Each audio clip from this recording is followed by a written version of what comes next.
안녕하세요. 여러분들, 전 벌써 앞자리에 팔자가 서서히 보이는 70대 후반의 노인입니다. 이젠 뭐 인생에 크게 특별한 일도 없어야 맞는 시기지 않냐고요? 네, 맞죠. 제 주변들 보면 회사를 열심히 다녔든 자식을 열심히 키웠든 노후 준비를 열심히 해놓고 이제 슬슬 인생을 갈무리하는 또래들이 가득합니다.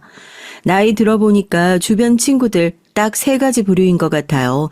요양원이냐, 요양병원이냐, 아니면 젊었을 때 잘 키운 자식들이 모시고 사느냐요. 젊었을 땐 엄마들 사이에서 내 자식이 어느 대학을 잘 갔네, 취업은 또 어디로 했네, 며느리가 어떤 사람이 들어왔네, 손주 녀석이 이번에 뭘 했네, 이런 자식 자랑, 손주 자랑이 친구들 사이에서 나를 과시하는 자랑거리가 됐었다면요. 이때를 기점으로 젊었을 때 침튀기면서 자식 자랑했던 애들도 슬그머니 입 꾹 다물게 되는 때가 오는 거죠. 예, 경란아, 너 그 얘기 들었어? 용재 걔 요양원 들어갔단다. 저번에 그랬잖아. 치매기 좀 오는 것 같다고. 알잖아. 걔 이혼도 하고 자식도 전처가 데리고 가서 여태 혼자 있었던 거. 돌봐줄 사람도 없고 뭐하고 하니까 그냥 요양원 들어가는 게 속 편하다 싶으니까 간 거지. 아유, 나는 자기 발로 들어가는 거 무슨 기분일지 상상도 안 간다니까. 이럴 때 보면 자식 많은 애들이 참 부러워. 넌 그런 걱정은 없어서 좋겠다, 얘. 예, 뭐 자식 셋이나 있으면 요양원 안 들어간대. 자식들 고생시키기 싫으면 내가 먼저 들어가겠다 하는 거지. 하여튼 용재 걔는 참 안 됐네. 친구들 만나면 말이야 그렇게 하지만 사실 저라고 왜 은근히 기대 안 했겠어요. 자식이 셋이나 있고 장성한 자식들 누구 하나 빠지거나 모자라게 키우지도 않았고요.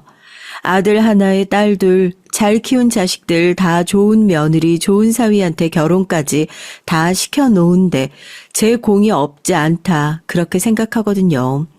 다른 사람은 몰라도 큰아들은요.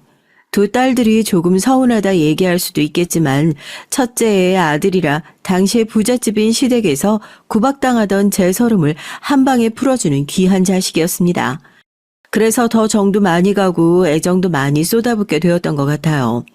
아이 자체가 복동유인 거지만 특히나 첫째 아들은 더 예뻐라 할 수밖에 없었죠. 10손가락 깨물어 안 아픈 손가락이 어디냐 하지만 자식 키우는 부모들이라면 솔직히 공감하실 수밖에 없을걸요. 10손가락 깨물어 안 아픈 손가락은 없지만 유난히 아픈 손가락은 있다는 거요. 똑같이 힘들게 키운 자식이라 하더라도 이상하게 더 눈길 가고 애틋한 자식, 그게 저한텐 첫째 아들이었던 거죠. 아무리 그래도 엄마인데 키우면서 괜히 애들 서운해할까 싶어 그런 티는 안 내려고 노력 많이 했었지만 딸들은 아직도 엄만 옛날부터 오빠만 예뻐했었다. 이런 소리 한 번씩 하는 거 보면 그게 노력을 안 한다고 되는 일은 아니었나 봐요. 이 정도 나이를 먹으니까 여기저기 몸 아프다 얘기하는 친구들도 많고 슬슬 요양원이니 요양병원이니 들어간다고 하는 소식이 종종 주변에서 들리는데 솔직히 톡 까놓고 말해서 가고 싶어 가는 사람이 어디 있겠습니까? 자식들 고생시키기 싫어서 가는 사람들도 있을 거고 어쩔 수 없이 들어가는 사람들도 있겠지만 글쎄요, 전 요양원 들어가고 나서 더 아파지는 사람들을 많이 봐서 그런지 죽어도 집에서 조용히 죽고 싶지 거기서 말년을 마무리하고 싶진 않더라고요. 그래서 은근히 애들한테도 계속 티를 냈었던 것 같아요. 요즘 회사는 좀 어떠니? 애들 공부는 잘하고 있고? 아유, 너도 엄마 친구 용재 알고 있지? 용재 아저씨 얼마 전에 요양원에 들어갔다고 하더라고. 자식이 없으니까 참 서럽지. 용재 아저씨가? 아이고, 그 아저씨도 팔자 참 안 됐네. 회사야 걱정 없지. 엄마가 도와주신 덕분에 다들 잘 지내고 있어요. 감사해요. 얘들아, 이리 와봐. 할머니 전화하자. 괜히 친구한테 그 얘기를 듣고 나니까 불안한 마음이 들어서 큰아들에게 바로 전화를 했어요. 사실 제가 나중에 몸이 아프더라도 요양원에 절대 가지 않을 거라고 철석같이 믿고 있는 이유, 저도 나름대로 믿는 구석이 있었거든요. 바로 저희 큰아들이요. 몇 년 전 저희 집에 한번 큰 다툼이 지나갔던 적이 있었습니다. 남편이 죽고 나서 우리 집이 무슨 재벌도 아니고 남편이 남긴 거라고 해봤자 얼마나 된다고요. 유산 다툼 같은 것은 돈 많고 재산이 진짜 한 바가지나 되는 재벌집에서나 일어나는 일이라고 생각을 했는데요. 아니더라고요. 오히려 콩 한쪽 가진 집들, 콩 한쪽만 가졌지만 나눠 먹을 입을 가진 집에서 이 싸움이 크게 일어나는 것 같습니다. 당시에 두 딸들은 이제 막 결혼을 해서 아이가 없는 상황이었고 일찌감치 결혼한 첫째 아들은 애들이 벌써 초등학교 저학년인 상태였고요. 간병사 일을 하는 며느리도 일이 많이 없고 아들이 다니고 있던 회사도 그 당시에 어려움이 많았어서 딸들 모르게 아들네 먼저 도와줬어요. 하지만 아버지의 병간호를 마지막까지 했었던 것들이 딸들이었기에 제 결정을 이해할 수 없다는 듯한 눈치였던 두 딸들과 그 일로 참 많이도 싸웠습니다. 엄마, 해도 너무하네, 정말. 우리도 사는 거 힘들어. 엄마한테 티 한 번 안 내면서 자랐어. 우리라고 뭐 힘든 일 한 번 없는 줄 알았어요? 엄마, 요즘 최서방네 회사가 얼마나 힘든지 알긴 해? 내가 얼마나 시댁 눈치 보면서 아버지 병간호하러 나왔는지 알아요? 나 같으면 미안해서라도 이렇게 못하겠어. 어떻게 사람이 이렇게 양심이 없어? 막말로 오빠랑 새언니가 아버지 아플 때 뭘 했다고 와서 병간호를 제대로 해본 적이 있어? 뭐가 있어? 맨날 지 힘들다고 정작 중요할 때 가족은 내팽겨쳐 놓고 그러고 사는 인간 뭐가 예쁘다고 그렇게 싸고 두는 거냐고. 이제 진짜 다 한심하고 짜증난다. 딸들은 뭐 자식도 아니야?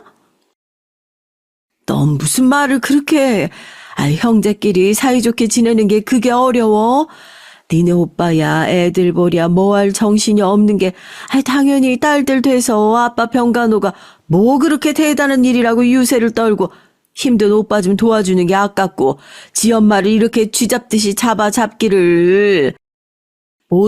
못됐어 정말. 평소에 워낙 큰애를 예뻐했던 저였으니까 딸들은 내내 눈치를 보고 있었나 봐요. 엄마가 아들만 분명 챙겨줄 거다 하고요. 뭐 그렇게까지 하나 싶었던 것도 있었죠. 괜히 그런 딸들 등살에 아들이 힘들까 싶어서 남편한테 받은 아파트 물려주는 것도 딸들 눈치 살살 봐가면서 안 들키려고 비밀로 했었는데 저거 언제 오빠한테 물려줄지 모른다 눈에 쌍심지를 켜면서 지켜보고 있었나 봅니다. 그거 주면서도 아들이랑 며느리한테 이거 둘째랑 막내 알면 난리 난다. 절대 비밀로 해야 된다. 그렇게 신신당부를 했었는데 남편 장례 치르고 나서 얼마 되지 않아 대문을 부술 듯이 열고 딸들이 들이닥치길래 또 뭐 때문에 저러나 했는데 저 붙들고 엄마 오빠한테 아파트 명의 바꿔주셨어요 하더라고요. 애들이 그걸 어떻게 알았나 싶어서 처음엔 아니다. 나 그런 적 없다. 왜 아파트를 니네 오빠한테 바꿔주냐 하고 입 꾹 다물고 있었더니 거짓말하지 말라며 저한테 등기부등본을 척 내밀더라고요. 요즘에 집에서 그렇게 주소지만 있으면 누구한테 명의가 바뀌고 뭐 하고 하는 걸 내가 땅 주인이 아니더라도 볼 수 있는 걸 몰랐습니다. 제 딸들이 그거 자기 오빠 줄까 싶어서 수시로 들어가 명의 주인 바뀌는 거 수시로 확인하고 있었을 줄도요. 그래서 억울해 죽겠다고 오빠든 엄마든 하여튼 꼴 보기 싫어 죽겠다고 가슴 퍽퍽 치면서 짜증을 내고 난리를 치는데 그냥 내가 죄인이다. 니네 오빠가 무슨 잘못 있겠냐. 내가 죄인이니까 불쌍한 니네 오빠는 좀 내버려둬라 해가지고 그때도 조용히 한번 넘어갔었거든요. 하여튼 그때 이후로 딸들은 저한테나 자기 오빠한테나 완전히 등을 돌린 것 같은 느낌이에요. 조금 괘씸하다 생각도 들죠. 가족들 힘들 때 도와주는 거야 당연한 거고 반대로 자기들이 힘들 때 오빠도 그렇고 저도 그렇고 가만히 지켜보고만 있겠냐고요. 당장 사는 거 어렵지도 않은 애들이 뭘 저렇게 오빠한테 준다고 욕심을 내고 질투를 하나 속으로 혀를 차기도 했어요. 그때까지만 해도 엄마 너무 고맙다고 엄마밖에 없다고 내가 나중에 이 은혜 꼭 갚는다고 했던 아들이 그런 속 좁은 딸들보다 훨씬 더 든든한 느낌이었거든요. 딸들한테도 참 서운한 게 한두 개가 아니에요. 자기들이 나서서 오빠 좀 도와주자 그런 말 해도 모자랄 판에 그렇게 엄마한테 거품 물고 달려들어서 오빠가 뭘 했다고 오빠한테 나눠주냐 줬던 것들 도로 뺐자는 식으로 얘기를 하는 걸 보고 애들은 식구가 왜 이렇게 이기적으로 자기들 생각만 하나 그러지 말라고 호되게 뭐라고 했었거든요. 시집가서 없이 사는 애들도 아니에요. 둘 다 부잣집으로 시집가서 더 잘 먹고 잘 살았으면 살았지 금전적으로 어려움 같은 건 없거든요. 그런데 그때 자기 오빠 힘들다고 아버지 유산 좀 먼저 물려줬다고 완전히 자기 엄마한테 등을 돌려버린 겁니다. 물론 최소한의 자식돌이나 하고 살죠. 연락을 하면 받긴 받는데 그때부턴 시큰둥 이래도 흥 저래도 흥 딱 봐도 그 돈 때문에 그런 것 같아서 너 설마 아버지 유산 때문에 이런 거냐 그러니까 아니랍니다. 자기도 여태 왜 그렇게 집에 희생하고 잘하면서 살았는지 모르겠다고. 이제 적당히 하고 살고 싶다고. 그냥 이렇게 사니까 편하고 좋지 않냐면서요. 남들도 다 이렇게 사니까 이제 우리도 이렇게 하고 살자고요. 올 명절에 언제 내려올 거니? 연휴도 기니까 시댁 갔다가 하루 자고 일찌감치 내려와서 연휴 마지막 날에나 올라가든지 해라. 집에 있어서 뭐 할 거야. 여기 와서 부침개도 좀 챙겨가고 최서방 밥도 여기서 해먹으면 얼마나 좋아. 아니 엄마, 나 이번에 친정 안 가. 새언니 있잖아. 딸은 출가 애인이라며. 시댁에서 명절 내내 일하고 친정 가서 오빠 밥 차리라는 거야? 나 이제 그런 짓 안 해. 막내한테도 연락하지 마. 막내도 해외여행 간다고 했으니까. 그 이후로 집에 오라고 하면 매번 저런 식인 거예요.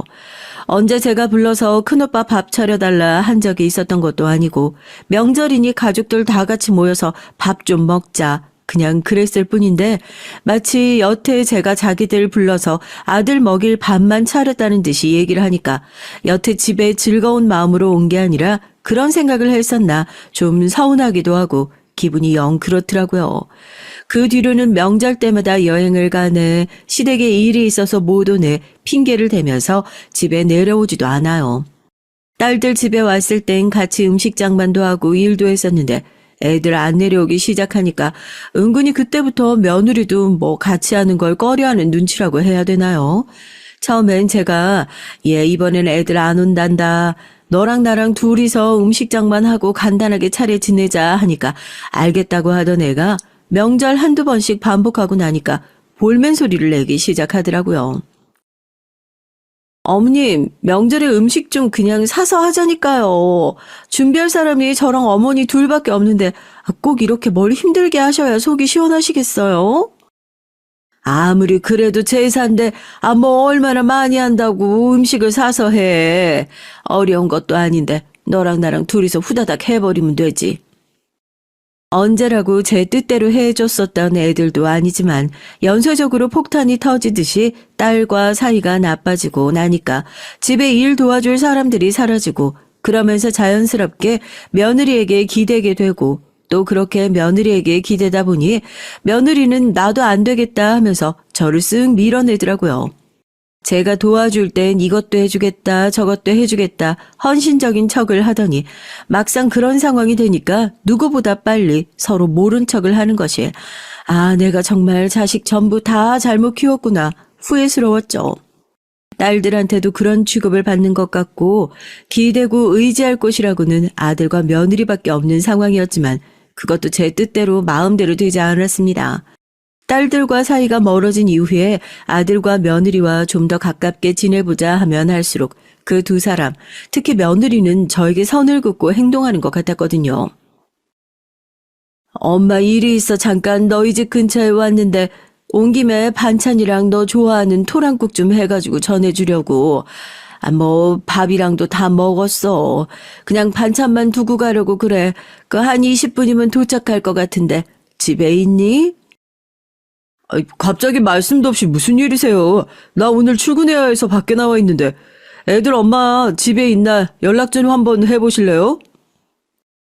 평소에는 한 20분 정도 걸리는 아들 집을 자주 찾아가는 편은 아니지만 마침 근처에 볼 일이 있어서 반찬이나 좀 전해주면 좋겠다 싶어 일부러 시간 내서 손수 요리까지 해서 밀키트처럼 냉동실에 얼려서 착착 준비를 해서 아이스박스까지 끌고 갔거든요. 물론 출발 전에 미리 일찌감치 연락을 못했던 제 탓도 있었지만 반찬 그거 하나 주고 돌아오는 게 뭐 어려운 거라고요. 아들한테 전화를 해보니 자기는 일을 하느라 회사에 있다고 애들 엄마한테 전화해서 물어보라 얘기를 하더군요. 그래서 바로 며느리에게 연락을 했죠. 반찬을 해왔는데 집에 있냐고요. 그런데 제 전화를 받은 며느리 대번에 짜증스러운 목소리로 연락도 없이 이렇게 갑자기 오신다고 하면 어떡해요 하는 겁니다.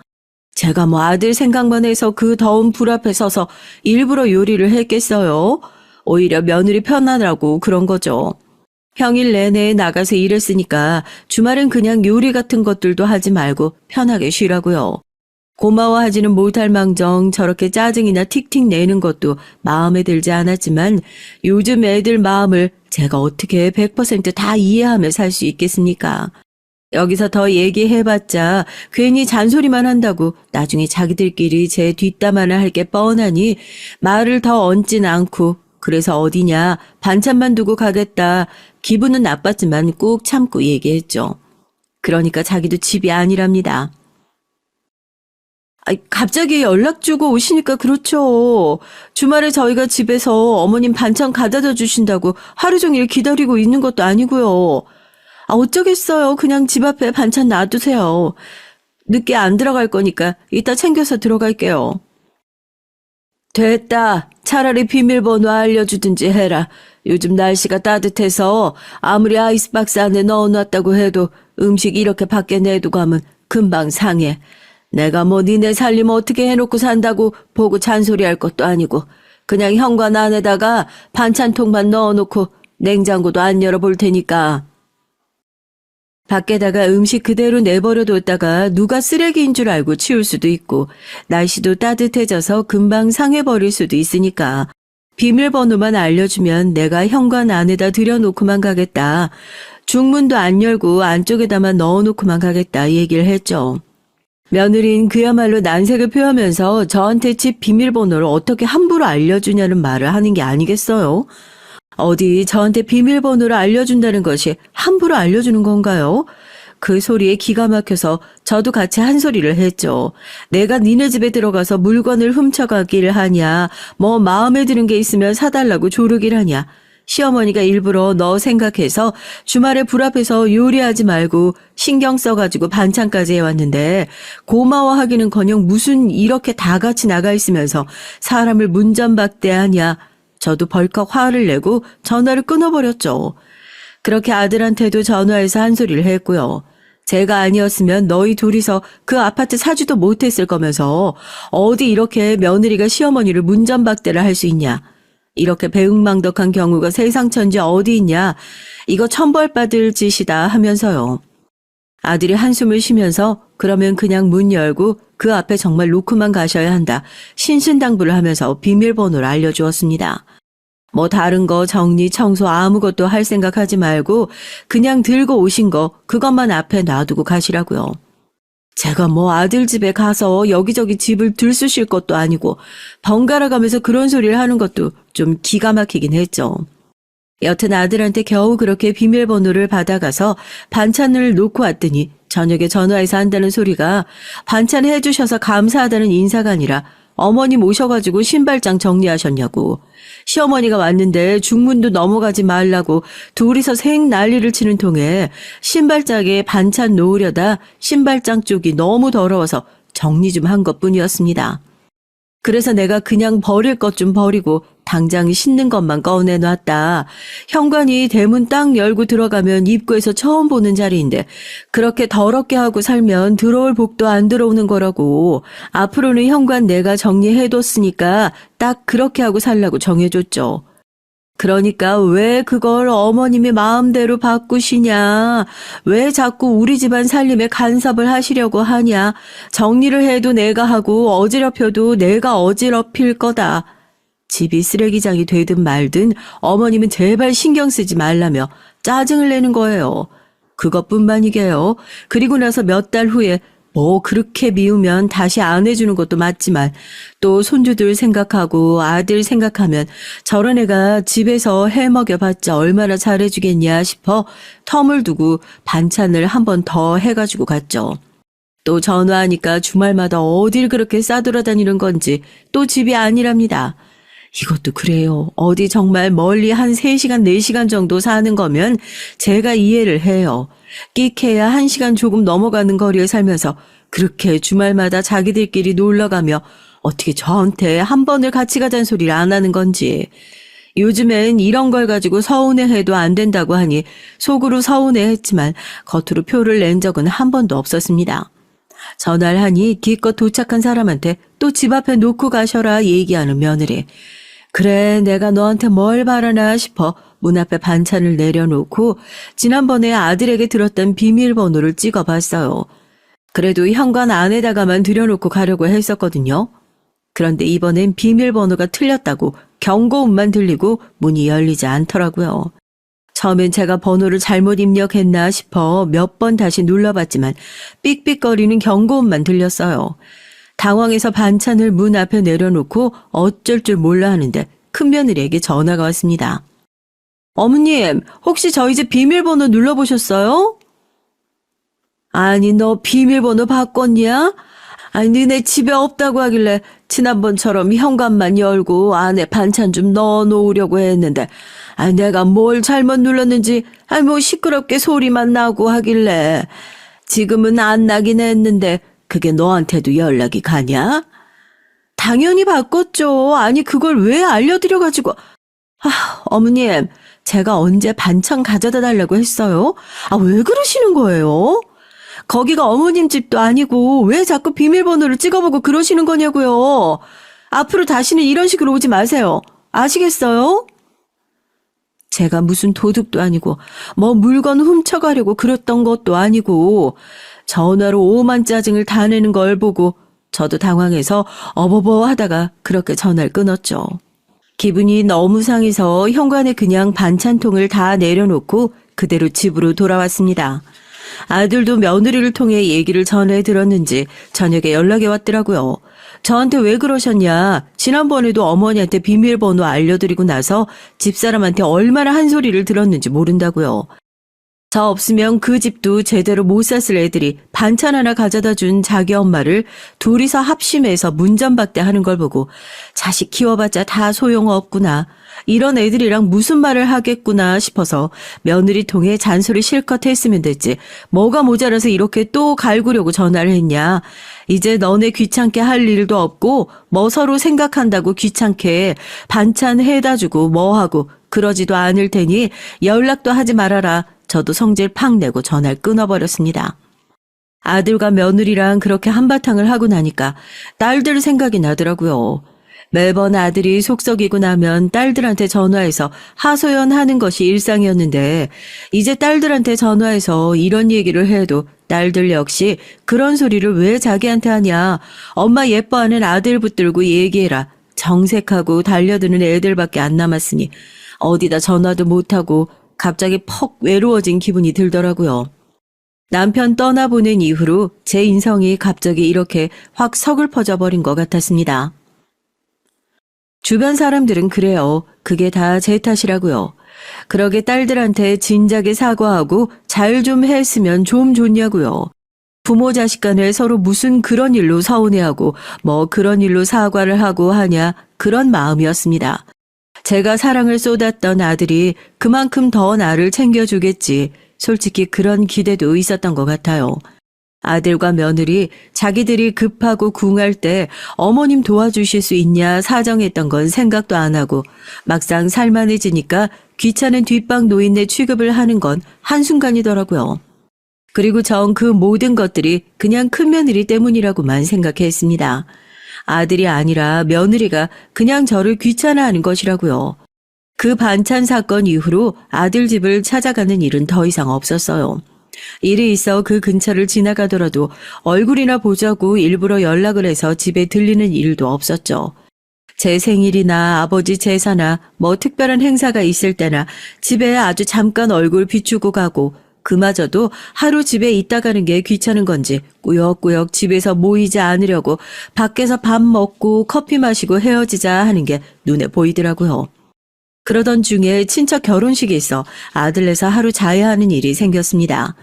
며느리는 애들 보느라 못 간다고 아들이랑 저랑만 집에서 하루 자고 아침 일찍 나서서 오전 결혼식을 보고 원래 같았으면 저를 집에다 데려다 주러 가는 그 일정이었죠. 그런데 하필이면 결혼식장에 갔다가 식을 마치고 식당으로 이동하던 중에 계단에서 발을 헛디디는 바람에 제가 몇 계단 아래로 구르는 사고가 생기고 말았어요. 그 자리에서 옴짝달싹을 못할 정도로 다리가 아파서 처음엔 발목이 살짝 삔 건가 인대가 늘어난 건가 그 정도라고만 생각을 했었는데 아들 부축을 받아 병원에 가서 진단을 받아보니 정강이뼈에 금이 갔다고 하더라고요. 다리가 퉁퉁 부어서 정말 걷기도 힘들고 거동도 어렵다고 해서 저희 집으로 돌아가서 병원을 하는 것도 애매해져 버렸죠. 병원에서 깁스 바꾸려면 2주는 있어야 한다는데 그러지 말고 2주 동안은 저희 집에서 같이 지내시지 그래요. 애들 엄마랑 애들한텐 제가 얘기할 테니까요. 손님 방도 있고 다리가 이래가지고 당장 집에서 뭐 하실 수도 없을 거 아니에요. 아유 나야 괜찮은데 새아가가 괜찮다고 하겠어? 반찬 하나 가져다 주는 것도 그 난리를 치는 앤데 금이 간 다리도 아파 죽겠는데 며느리 눈치를 보게 되는 제 신세가 어찌나 불쌍하던지요. 아들은 걱정하지 마셔라. 자기가 잘 얘기하겠다. 얘기를 해주더라고요. 그래서 믿을 구석은 아들밖에 없구나. 그렇게 병원에 가서 깁스를 하고 집에 들려서 간단한 옷가지 몇 개를 아들이 챙겨가지고 아들네로 다시 돌아오게 됐어요. 아들이 부축을 받고 들어오는 절 보자마자 며느리의 표정이 보기 좋게 구겨지는 건 물론이고 보자마자 더 말도 하지 않고 문을 닫고 방으로 들어가더라고요. 어찌나 눈치가 보이던지요. 손주들 불러서 2주 동안 할머니 좀 많이 도와달라. 괜히 며느리 눈치 보여서 용돈도 챙겨주고 하는데 방에서 아들과 며느리가 하는 얘기가 어렴풋이 들리더라고요. 어쩌자고 어머님을 여기로 모시고 와? 아니, 왜 당신은 이런 중요한 일을 나랑 한마디 상의도 없이 마음대로 결정해? 아니 그럼 나랑 같이 결혼식 갔다가 저렇게 다치셨는데 그럼 어머니 저렇게 집으로 그대로 놔두고 돌아오라는 거야? 길지도 않고 잠깐 집에 계시는 건데 당신은 꼭 어머니 집에 오셨는데도 그렇게 불편한 티를 대놓고 내야겠어? 막말로 우리 어머니 아니면 지금 이렇게 먹고 살 수나 있겠냐고. 어머니 여기 계시는 동안만이라도 당신이 잘 좀 챙겨. 괜히 티내지 말고. 알겠어? 간병하라는 것도 아니고 밥상에 숟가락 하나 더 올리는 거 가지고 뭐 그렇게 어려운 일이라면서 유세를 떨어. 아들이 저 때문에 며느리한테 저렇게 싫은 소리를 들어야 하는 것도 눈치가 보이고 화딱지가 나는데 아들 말대로 그동안 받아온 게 얼마나 많은데 겨우 2주 동안 집에 있는 것 가지고도 저렇게 표정 관리 하나 못하고 싫은 티를 낸다는 게 사람이 어떻게 이렇게 못될 수가 있는지요. 2주 동안 반대로 제가 시집살이를 당하는 것 같았습니다. 뭐래 해도 틱틱거리고 네 알았어요. 네 어쨌어요. 입이 대빨 나와서는 살얼음판을 걷는 게 따로 없었다니까요. 오죽하면 손주들도 식탁에서 제 엄마 눈치를 보면서 그래요. 엄마 요즘 뭐 기분 안 좋은 일 있어 하고요. 얼마나 그렇게 티를 내고 다녔으면 애들이 먼저 알아보고 그렇게 콕 집어 얘기를 할 정도냐고요. 며느리도 자기 자식들 앞에서는 그렇게 티를 내는 것이 부끄럽고 창피한 일인지 아는지 아냐. 엄마 그런 거 아니다 얼버무리더라고요. 저도 거기 있으면서 하루하루 집에 돌아갈 날만 손꼽아 기다렸어요. 너네가 신경 써준 덕분에 2주 잘 있다 간다. 너는 나 집에 간다고 하니까 속이 시원하겠다. 내가 아주 이 집에 있으면서 어디 아프지 말아야지 싶었다니까. 어머님은 무슨 말씀을 그렇게 하세요? 제가 무슨 어머님 간다고 속이 시원해요. 그래도 어머님 집에 계시는 동안 신경 많이 쓴다고 썼는데 어머님 잘 모셔다 드리고 와. 자기 딴은 열심히 챙겨드렸는데 꼭 가실 때 다 돼서 저런 소리 한다고 투덜거리는 며느리를 보면서 마음에도 없는 소리 한다고 속으로 또 씹을 수밖에 없게 되더라고요. 제가 저 며느리 때문에라도 어디 다시는 안 아파야겠다. 이 눈치 보는 거 서러워서라도 뭐 아들 손 빌릴 일 안 만들어야지 하고요. 그런데 참 그게 제 마음대로 되는 일이 아니더라고요. 이제 나이라는 게 있잖아요. 평소라면 멀쩡하게 잘 걸어 다녔을 결혼식장에서 괜히 발이 헛디뎌져 넘어진 것부터 이상하다 싶었는데 이젠 어디 넘어졌다 하면 단순히 삐는 것에서 끝나지 않고 금이 간다는 것이 몸도 하나 둘씩 고장나는 나이가 된 거예요. 병원에 가는 게 겁이 나더라고요. 어디 목이 조금만 아파서 감기인가 하고 병원에 가도 검사부터 받아보자고 하니까 괜히 또 검사 받았다가 이거 중병이라고 얘기하면 어쩌나 싶어서요. 어머님, 이거 큰 병원에 가셔가지고 정밀 검사를 좀 받아보시는 게 좋을 것 같아요.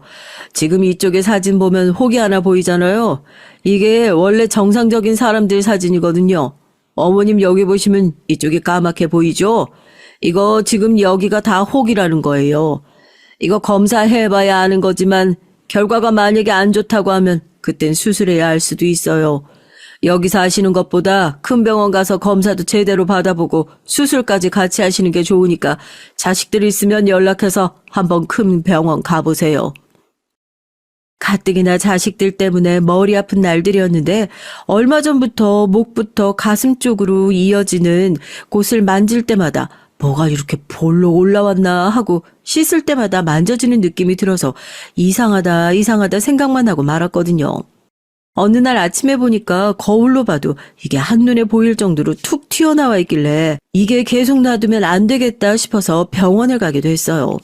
저만 그런지 몰라도 나이를 좀 먹고 나니까요. 병원에 가는 게 귀찮아서 그런 게 아니라 이제 좀 무서워요. 병원에 한번 가서 검사를 받아보면 이게 좀 큰 게 나올까 봐요. 뭐 중병이라도 발견될까 봐 무서운 거예요. 이번에 병원에 가서 의사 선생님한테 그 얘기를 들었을 때도 가슴이 덜컥 내려앉는 기분이 들더라고요. 일단 큰 병원에 가서 검사를 해보는 게 좋을 것 같다.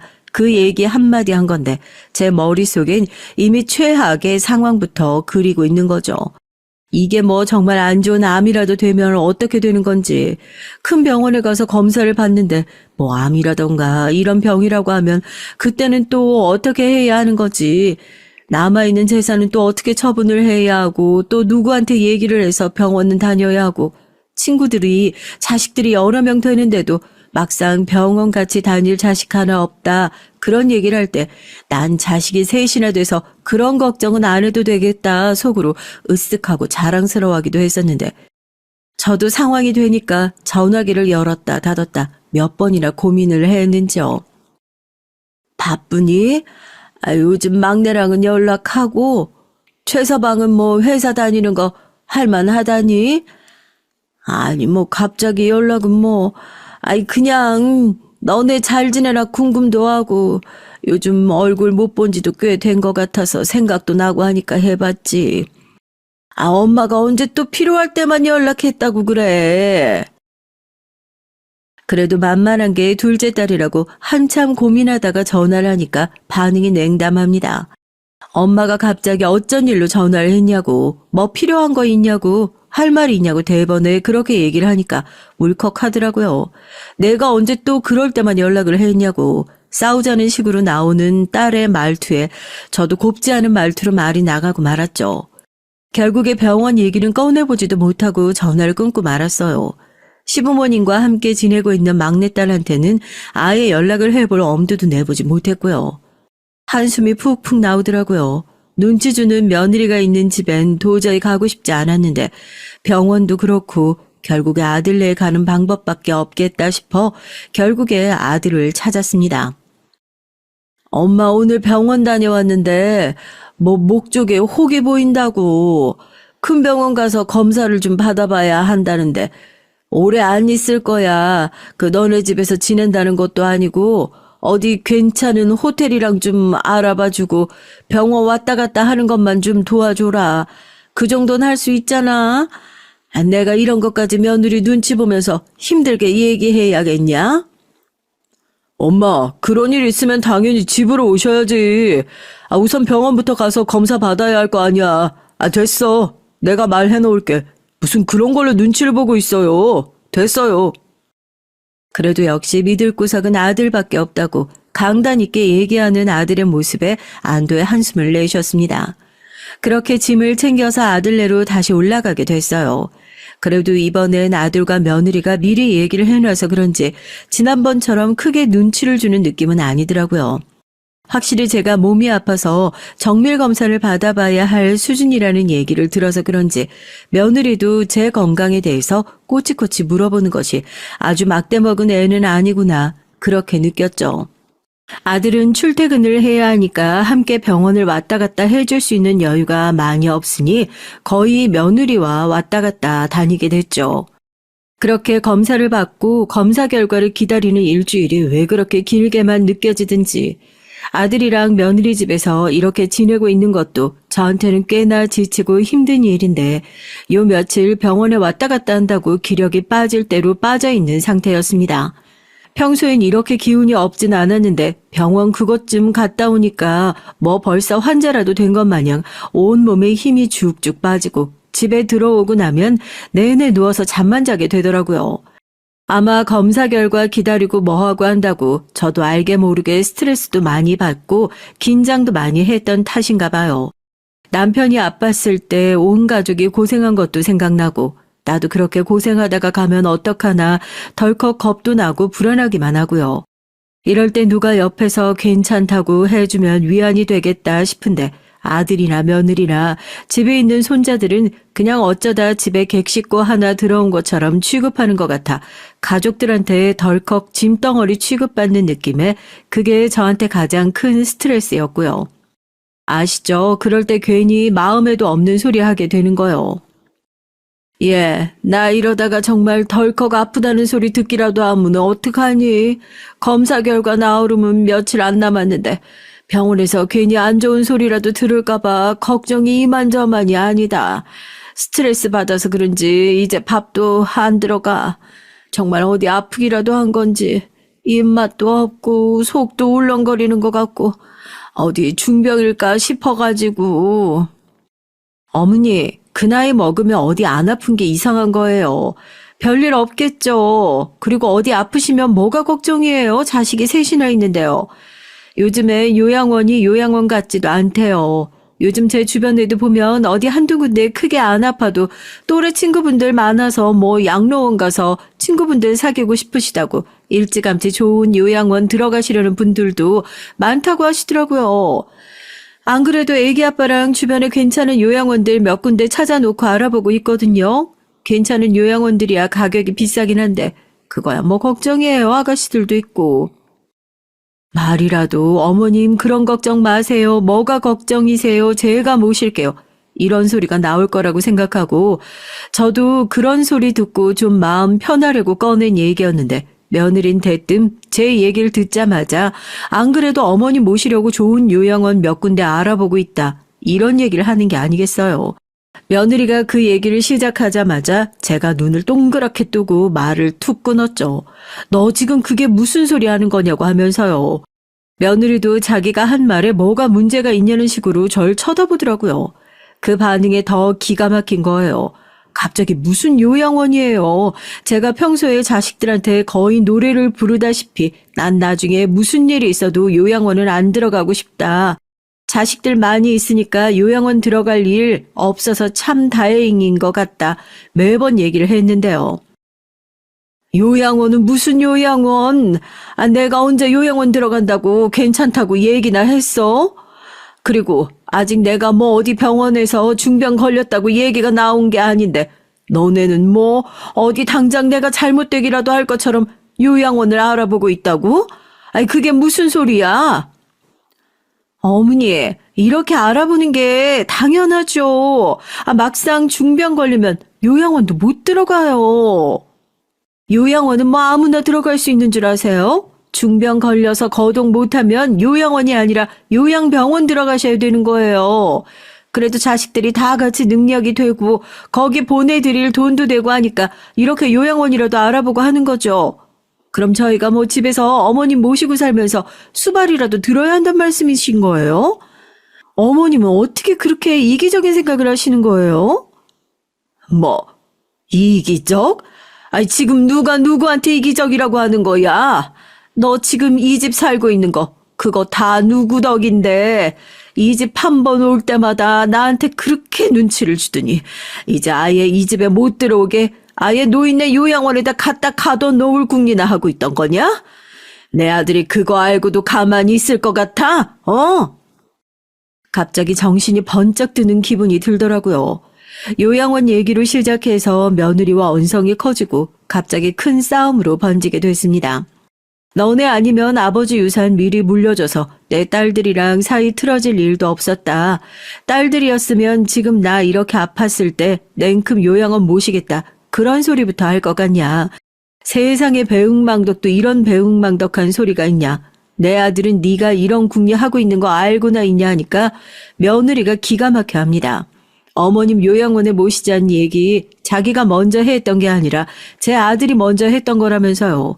그 얘기를 듣고 제가 얼마나 배신감을 느끼고 기가 막히던지요.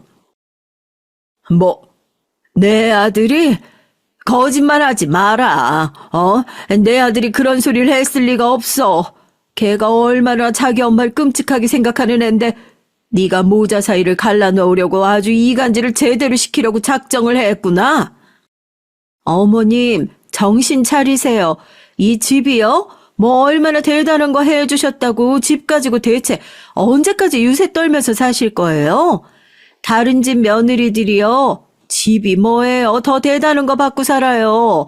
그런 거 받고 사는 사람들도 세고 셌는데 어머님처럼 유세 떠는 사람들 한 명 없어요. 평생 자기 손으로 일 한 번도 해본 적 없는 사람이 아버님 유산 가지고 저희 목줄이라도 쥐고 있는 것처럼 이래라 저래라 하는 것도 저 더 이상 참아드리기 싫고요. 어머님도 자식들 생각하면 이렇게 이기적으로 행동하시면 안 되죠. 저 같으면요. 자식들한테 더 피해주기 싫어서라도 내 발로 들어가겠다 그렇게 말하겠네요. 그 돈 얼마나 된다고. 그거 이고지고 가실 거예요? 그거요. 안 받아도 그만이에요. 그거 다 가지고 요양원 들어가셔서 어머님 그 좋아하시는 대장놀이 평생 하시면서 지내시라고요. 저희는 이제 어머님 하인 노릇하는 거 지긋지긋하니까요. 네? 기가 막혀서 너 지금 말 다 했냐? 당장 아들 불러라. 너 이렇게 거짓말하고 있는 거 아들 불러서 제대로 처음부터 끝까지 사실 확인할 거다 하니까 며느리가 목에 핏대 세워가면서 소리 지르면서 불러라. 아들이라고 뭐 틀린 소리 할 것 같냐 하고 제 어깨를 밀치고 해서는 안 될 소리까지 하면서 저를 몰아세우기 시작했어요. 전 진짜 그런 여자가 제 며느리로 들어왔다는 사실이 아직까지 믿기지가 않는다니까요. 욕심만 많은 미친노인 내가 진짜 꼴랑 그 아파트 하나 해주고 나머지 돈은 주기도 싫어서 자기가 꼭 쥐고 있는 주제에 이제 그 노인네 몸뚱이까지 자식들한테 모시라고? 절대 그럴 일 없으니까 이제 어디 요양원에 가서 나가 죽든 말든 뭐든 알아서 하시라고요. 네? 제발 저 좀 그만 좀 괴롭히시라고요. 제 양쪽 어깨를 퍽 하고 밀치고 전 그대로 바닥으로 나둥그러지고 말았습니다. 바닥에 엉덩방아를 찍고 기가 막혀서 며느리를 바라보니 서슬퍼런 눈으로 검사 결과 나오고 요양원 들어가기 전까진 꼴도 보기 싫으니까 그 방에서 기어나올 생각도 하지 말라면서 문을 쾅 닫고 나가버리더라고요. 바닥에 나동그라진 몸이 아픈 것도 아픈 거지만 평생을 자식을 위해 희생하며 살았는데 결국 며느리한테 이런 소리를 들어야 하는 볼품없는 노인네가 됐다는 현실이 저를 뒤덮는 순간 서러워서 눈물이 추적추적 나오기 시작했습니다. 그냥 남편 죽을 때 따라 죽을 걸. 내가 무슨 부귀영화를 누리자고 여태까지 살아있어서 이런 비참한 꼴을 당해야 하나 하면서요. 바닥에 주저앉아서 후회와 회한의 눈물을 펑펑 쏟아냈습니다. 처음엔 원망만 가득했었죠. 저거 하나 때문에 내 인생 다 망했구나 하고요. 그런데 한참을 그러고 있다 보니까 이거 결국 내가 다 불러온 내 팔자구나 싶더라고요.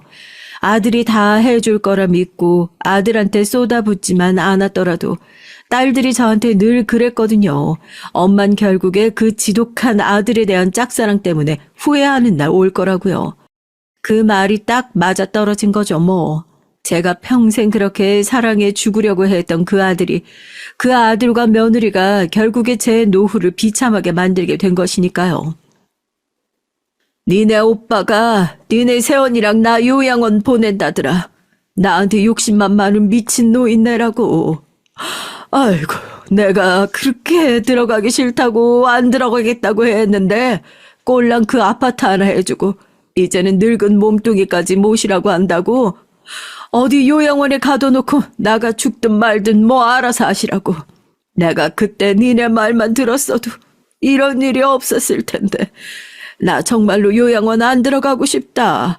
거기 들어갔다가 다른 노인네들처럼 간병사한테 구박받고 말도 못하고 두들겨 맞고 멍청이처럼 주는 밥만 받아먹고 그러다가 비참하게 죽고 싶지 않어. 결국 찾게 되는 건 두 딸들 뿐이라고 그렇게 엉엉 울며 딸에게 전화를 했어요. 제가 병원 검사 때문에 아들 집에 와 있다는 소식은 알고 있었던 딸이었으니까요. 오열을 하는 제 목소리를 들은 딸은 대체 그게 누구냐고, 누구 허락을 받고 엄마를 요양원에 보내냐고 버럭 화부터 내더라고요. 자기들은 그런 얘기 들은 적도 없다면서요. 엄마, 거기 딱 가만히 계셔. 내가 지금 막내랑 당장 모시러 갈 테니까. 알겠어? 이 싸가지 없는 새끼. 엄마가 자기를 어떻게 키웠는데 그딴 짓을 할 수가 있어. 이 배응망덕한 놈. 인간만도 못한 새끼. 이 인간 말종 새끼. 자기 오빠한테 욕을 바가지로 하면서 전화를 끊은 둘째 딸이 얼마 지나지 않아 아들네로 들이닥쳤어요. 저희 딸 오자마자 큰 소리로 우리 엄마 어디 계시냐고 며느리한테 고래고래 소리를 지르더니 방에 거의 감금당하다시피 바닥에 주저앉아 눈물 범벅이 되어 있는 절 보고는 눈이 완전히 돌아버렸잖아요. 막내딸이 우리 엄마 어쩜 좋냐고 저를 일으켜 세우고 둘째 딸은 바로 자기 새언니 머리채를 확 휘어잡더라고요. 제가 말릴 새도 없었어요. 며느리는 비명을 질렀죠. 이거 안 놓냐고요. 받아갈 거 다 받아먹어 놓고 이 인간만도 못한 것들아. 누구 허락을 받고 우리 엄마를 요양원을 보내. 니들 우리 엄마 요양원에 가둬놓고 또 지난번처럼 엄마 바보 만들어서 꼬드겨가지고 남아있는 돈도 다 니들 앞으로 돌리려고 그 개수작 부리는 거 누가 모를 줄 알아? 이 쓰레기들아. 이런 것들한테 매번 속아가지고 돈 갖다 퍼주고 우리 엄마도 답답하지만 니들이 제일 나빠. 알아? 오늘 너 죽고 나 죽자. 어? 진짜 아수라장이 됐죠. 막내딸이 며느리와 저희 둘째 딸을 그렇게 뜯어 말리고 전화 듣고 달려온 아들이 와서 두 사람 뜯어놓고 나서야 겨우 상황이 진정됐어요. 세상에 얼마나 난리가 났는지 며느리 머리가 산발이 되고 얼굴은 다 긁히고 코피 터지고 엉엉 울고 당신 동생들 저거 깡패 아니냐고 울고불고요. 야, 넌 큰아들이나 되는 놈이 엄마 모시기 싫으면 싫다. 솔직하게 말을 하면 되지. 네 마누라 앞세워서 치졸하게 엄마 요양원 보낼 궁리하고 있었냐? 엄마, 저놈이 저런 인간이야. 이제 아시겠어요? 저런 놈한테는 아파트가 뭐야. 엄마 죽어도 눈물 한 방울 안 흘리고 지 돈부터 찾을 놈이라고. 엄마, 오해예요. 야, 네가 뭘 안다고. 지금 엄마 좋은 요양원으로 모셔드리려고 우리도 나름대로 알아보고 있었던 거라니까. 됐다. 이제 다 필요 없어. 너 같은 놈도 아들이라고. 내가 그동안 왜 널 그렇게 싸고 돌고 애틋했는지. 아이고 내 팔자야. 아이고 내 팔자야. 가슴을 치고 울어봤자 무슨 소용이 있겠습니까? 아들한테 배신당한 기분 어떻게 말로 다 표현을 하겠어요. 그렇게 아들과 며느리 내버려 두고 딸들과 함께 그 집을 나왔습니다. 둘째 딸한테도 그동안 내가 잘못했다 진심으로 사과를 했죠. 지나간 세월 동안 아들한테 치여 살면서도 정작 중요한 순간에 부모 생각했던 거 두 딸들밖에 없다는 거 내가 모르고 살아서 미안하다고 하고요. 그래서 앞으로 어떻게 할 거냐고요? 이제 검사 결과 나오면 그냥 조용히 받아들이려고요. 요양원에 들어가게 생겼으면 요양원 들어가고 요양병원에 들어가게 생겼으면 요양병원에 들어가고요. 아들이 아니라 딸들 통해 들어갈 생각입니다. 그동안 노인네 고집으로 자식 고생시켰던 거 저도 이젠 다 내려놓고 사죄하는 마음으로 다시 살아보려고요. 말도 안 되는 집착들 다 내려놓고 반성하는 마음으로 더 이상은 삶에 큰 미련과 집착 없이 그동안 잘못 살아온 것들 하나씩 되돌려본다는 심정으로 그렇게 살아보렵니다. 제가 그동안 지은 죄를 다 갚을 수 있을지 모르겠지만 이제서라도 딸들과 화해했으니 하나하나 실타래처럼 얽힌 매듭 풀어나가 보려고요. 안녕하세요. 저는 60대 여성입니다. 저와 비슷한 연령대의 사람들과 함께 나누고 공감하며 듣는 사연 채널이라고 하니 처음부터 손이 갔는데요. 여러분들께서는 60이라는 나이에 대해 어떻게 생각하시나요? 전 나름대로 굉장히 좋은 나이라고 생각합니다. 어렸을 때야 저 나이 되면 무슨 낙으로 사나 전전긍긍하고 힘들어했지만 막상 이 나이까지 와 살아보니 60도 살만한 아주 좋은 나이라고요. 저의 60대는 기대했던 것보다 아주 좋았으니 70이 되어도 지금만 같았으면 좋겠답니다. 하지만 그렇다고 제 인생에 굴곡이 없었던 건 전혀 아니에요. 오히려 굴곡하면 저를 따라갈 사람이 없을 정도로 제 인생엔 늘 굴곡이 많았죠. 어쩌면 그건 운명과도 같지 않았을까 하는 생각이 듭니다. 사람들이 얘기하길 굴곡이 많은 인생이 사계절이 있는 인생이라고 좋은 인생이라는 말을 많이 하는데 전 이 말에 동의하기도 하고 아니기도 해요. 굴곡으로 인해서 제 몸에 굳은 살이 생기고 회복력도 생기고 힘도 생겼지만 반면 상처도 아주 많이 받았거든요. 가족에게서, 낯선 사람들에게서, 일하는 사람들에게서 여러 군데에서요. 그리고 특히 시댁에서 받은 상처가 그중 가장 큰 상처죠. 전 이 상처를 아주 뼈저리게 아픈 상처라고 표현하고 싶은데요. 그만큼 제 마음속에 아주 깊게 오래 자리에 앉아 절 아프게 했기 때문입니다. 오늘은 이 상처에 대해 얘기를 해볼 겸 저라는 사람에 대한 얘기를 해볼 겸 펜을 쥐어봤어요. 틈날 때마다 듣는 이 사연 채널로 그간 위안을 많이 받았으니 제 얘기로 또 어느 누군가는 힘을 얻고 가셨으면 좋겠네요. 그럼 끝까지 들어주시리라 믿으며 한번 시작해 볼게요. 전 우선 전라북도의 시골 마을에서 태어났습니다. 저는 5형제였고 제가 우리 가족 중에 중간이에요. 제 위로 언니 2명이, 아래로 남동생 2명이 있었어요. 그럼 여러분은 짐작하시겠지만 저를 포함한 언니 2명보단 남동생 2명이 훨씬 사랑받고 자랐다는 거 아시는 분들은 아실까요? 네, 저희 땐 남아선호 사상이 강했잖아요. 저희 친정엄마는 특히 남자를 귀하게 생각하셨습니다.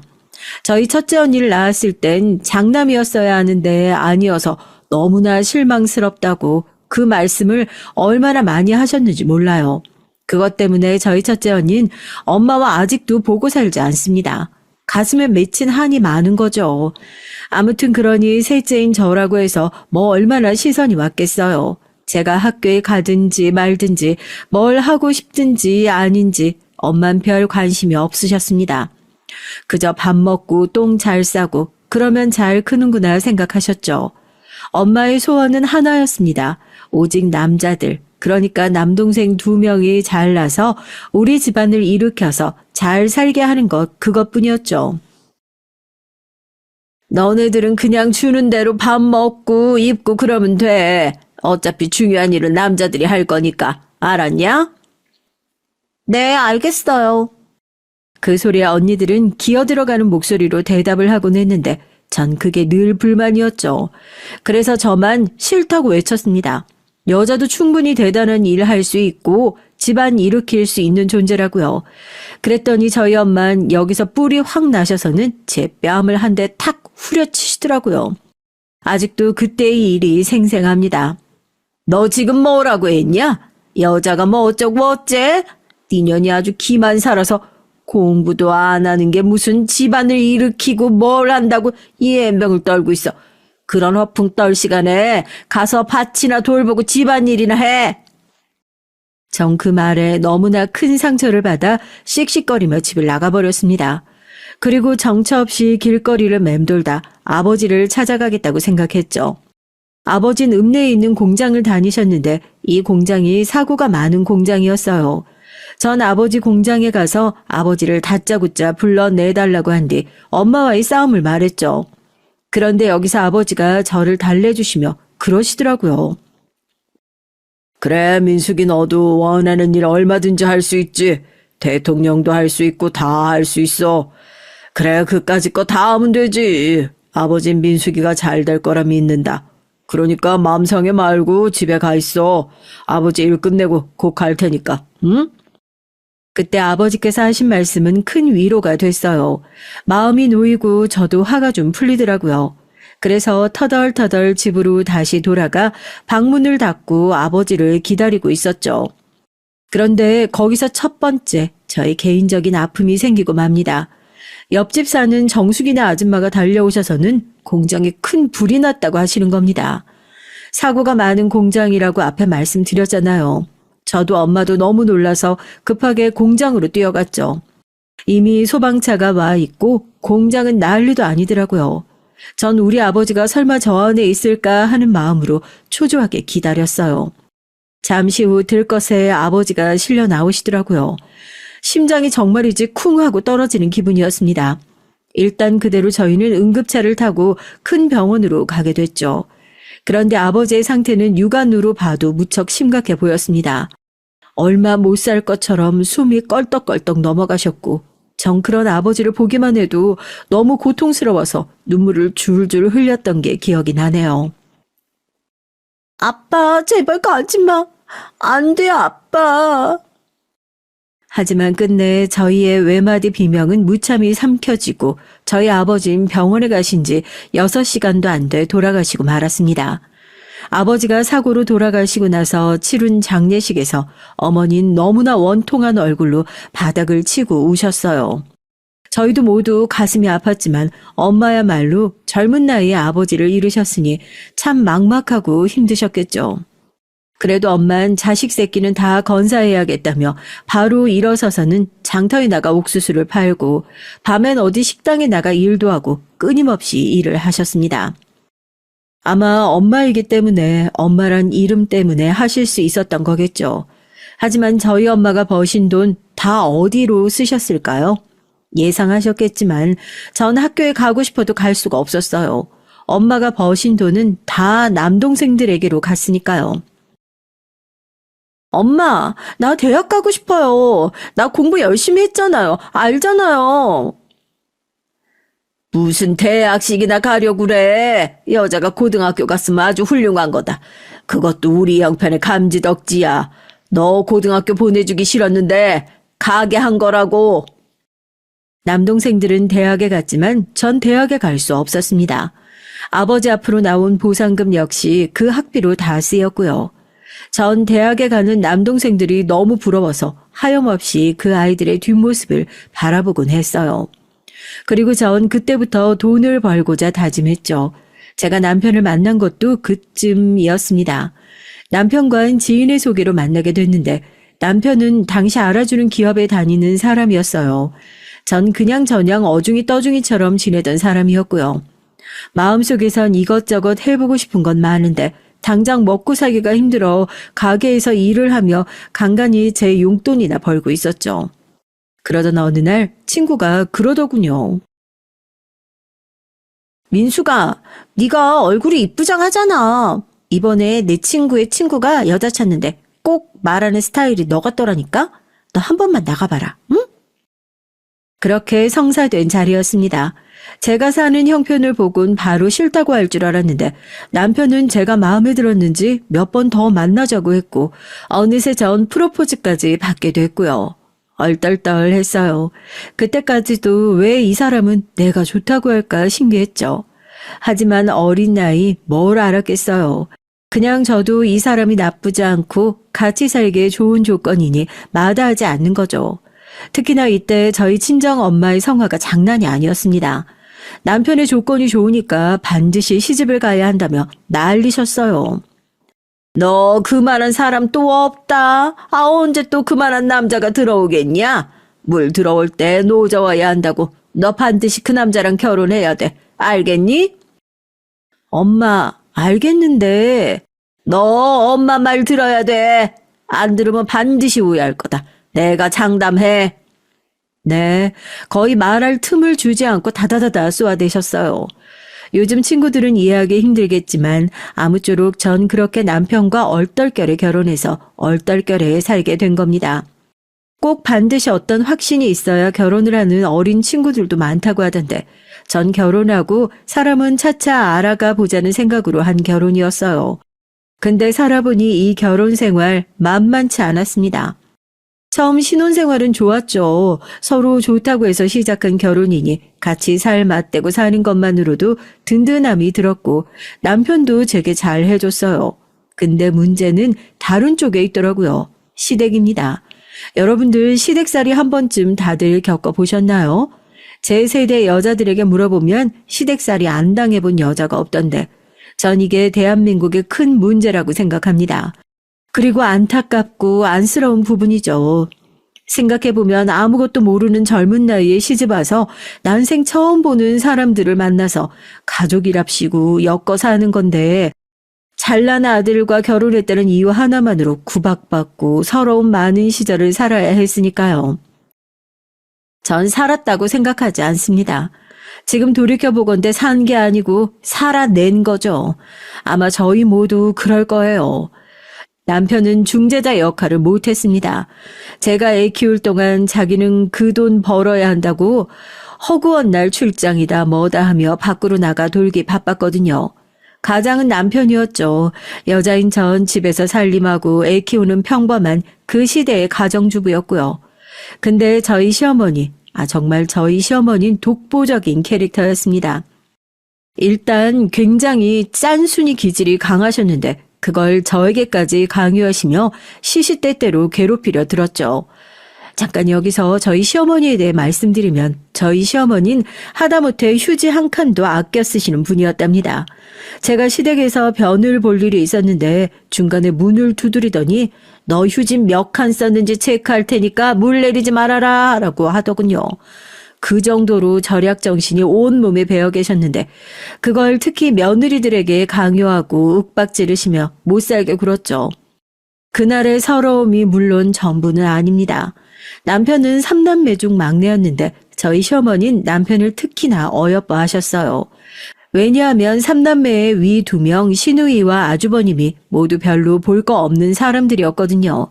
남편의 형인 아주버님은 진작에 이미 다른 길로 빠지셔 하는 사업마다 족족 말아드셨고 시누이인 이상한 남자에게 시집을 가서 허구한 날 시댁에 돈이나 달라고 조르는 인물이었습니다. 그러니 시어머니 입장에서 정상은 남편밖에 없었던 거죠. 남편은 그나마 자기 구실은 하고 사는 사람이었으니까요. 실제로 남편이 시어머니에게 조금 딸 같은 아들이기도 했어요. 나는 우리 아들 낳은 게 참 잘한 일 같아. 사실 키울 때는 믿져야 본전이다 하는 마음으로 낳고 키웠는데 지금 보니까 최고로 잘 컸어. 우리 아들이 얼마나 멋지고 대단한지 몰라. 그 좋은 회사에도 그냥 척 한 번에 붙어서 성실하게 다니고 남들은 회사도 스트레스 받는다고 때려치고 그러는데 우리 아들 봐봐라. 얼마나 성실해. 며느라가 넌 복 받은 줄 알아야 된다. 우리 아들 같은 남자를 낚아채서 그 정도로 살고 있으면 감사한 줄 알아야 돼. 네가 무슨 걱정이 있니? 돈 걱정이 있어. 뭔 걱정이 있어? 애만 잘 키우고 살면 되는데. 시어머니 사실상 명절이든 언제든 들리면 이런 말을 하시곤 했으니 나중엔 귀에 피딱지가 앉을 지경이 되더라고요. 절약 정신 강한 시어머니가 본인의 막내 아들까지 사랑에 맞지 않으시니 정말 어떻게 보면 최악의 조합이었습니다. 명절날이면 가족들이 쫙 모여있는 자리에서 남편을 축혀 세우며 제 남편이 이번 달에 자기한테 용돈을 이만큼이나 줬네, 최고네 하고 저는 은근슬쩍 깎아내리셨으니 참 제 처지가 그때마다 괜히 부끄럽고 민망스러웠어요. 이뿐 아니라 시댁은 원체 좀이 있는 집안이라 시누이 아주버님 모두 대학에 갔는데 그러다 보니 대학도 못 나온 절 일단 무시하시고 보셨고 제가 뭐라도 아는 체 하려면 무식한 네가 뭘 알겠니 하는 태도로 나오셨죠. 자존심이 너무 상했습니다. 그러던 어느 날은 대뜸 이런 말을 하시더라고요. 명절날이어서 부엌에서 이것저것 새벽부터 음식을 만들어내느라 정신이 없는 날이었어요. 거의 머리는 산발인 채로 졸린 눈을 겨우 떠가며 음식을 볶고 지지고 하고 있었죠. 시누이는 당연히 없었고 형님과 저 둘이서 부단히 움직이고 있는데 시어머니가 고기를 안 재우고 채소부터 썰려고 하길래 제가 한마디 건넸어요. 어머니, 저 이거 무는 나중에 썰고 고기부터 양념 재워놓는 게 어떨까요? 시간이 없을 것 같아서요. 참, 예. 네가 뭘 안다고 부엌 일에 간섭을 하니? 아니, 뭐 이런 거이라도 아는 체 하고 싶은 게야? 아유, 됐어. 부엌 일은 내가 알아서 하마. 그보다 너 우리 손주 집에서 좀 가르치려면 책이라도 한 자 읽어야 하지 않겠니? 넌 앞으로 명절날 시댁에 와서 괜히 일 돕지 말고 책부터 읽어라. 읽고 나한테 검사받고. 네? 내가 처음부터 하고 싶었단 말인데 지금 하는 거야. 어차피 부엌 일이야 네 형님 시키면 되는 일 아니니? 얘도 뭐 어차피 너처럼 똑같이 무식하긴 마찬가지지만 그래도 우리 막내 아들 머리 물려받은 손주면 아마 장차 큰 인물 될 건데 애미 네가 뭐라도 집에서 도움이 돼야지. 그러려면 너 공부부터 해야 돼. 그러니까 가서 공부하고 책이라도 읽고 지식, 교양, 이런 거 쌓으란 말이다. 내 말 무슨 말인지 알겠지? 아니요. 무슨 말인지 이해가 잘 안 되는데. 솔직히 어안이 벙벙했어요. 아마 요즘 같은 시기였다면 이런 시어머니 못 참고 뛰쳐나왔을 겁니다. 어머니가 뭔데 나한테 간섭을 하냐고 그런 막말을 하냐면서 말이죠. 근데 그때 바보 같은 전 그러지 못했습니다. 불쌍한 형님도 고개를 옆으로 돌리곤 옆에서 눈물을 훔치고 있더라고요. 아이고, 며느리들의 기를 그렇게나 바짝 누르시던 시어머니였답니다. 그러다 남편이 나중에서야 어기적 푹 자고 시댁에 들어와 제 표정에 안 좋은 걸 보고는 무슨 일이냐고 물어서 어머님이 나한테 이런 말씀하셨어. 나 너무 억울해 진짜. 내가 왜 이런 대접 받아야 돼? 나도 우리 집에선 귀한 딸이야. 집에서 귀한 딸도 아니었지만 그래도 그렇게라도 말하고 싶었어요. 근데 남편 반응이 시원찮더라고요. 아니 그 정도가 아니라 뺨이라도 한 대 때리고 싶은 반응이었습니다. 아유 당신은 뭐 우리 엄마가 한마디 했다고 그걸로 삐지고 그래. 당신답지 않게. 당신 이해심 넓은 여자잖아. 늙은이가 괜히 한마디 했다 생각하고 넘어가. 남편은 그 말만 남기고 혼자 밥을 먹으러 거실로 나가버렸어요. 그때 순간 정신이 번뜩 차려지더라고요. 아, 내가 뭘 믿고 저런 놈이랑 결혼했을까 싶었죠. 아마 저의 변화는 이때부터 시작됐던 듯 합니다. 내가 남편만 믿고 살아서는 안 되겠구나. 그저 자식 키우는 여자로만 남아서는 안 되겠구나 하는 생각이 들기 시작했죠. 그럼 내가 뭘 할 수 있을까? 그때부터 주변 사람들한테 묻기도 하고 제 또래 여자들이 하는 일이 뭔지 물어서 찾고 또 찾았어요. 그 와중에도 제 순환 시대는 계속됐죠. 저희 시어머니가 그 당시 굉장히 기분이 안 좋으셨는데요.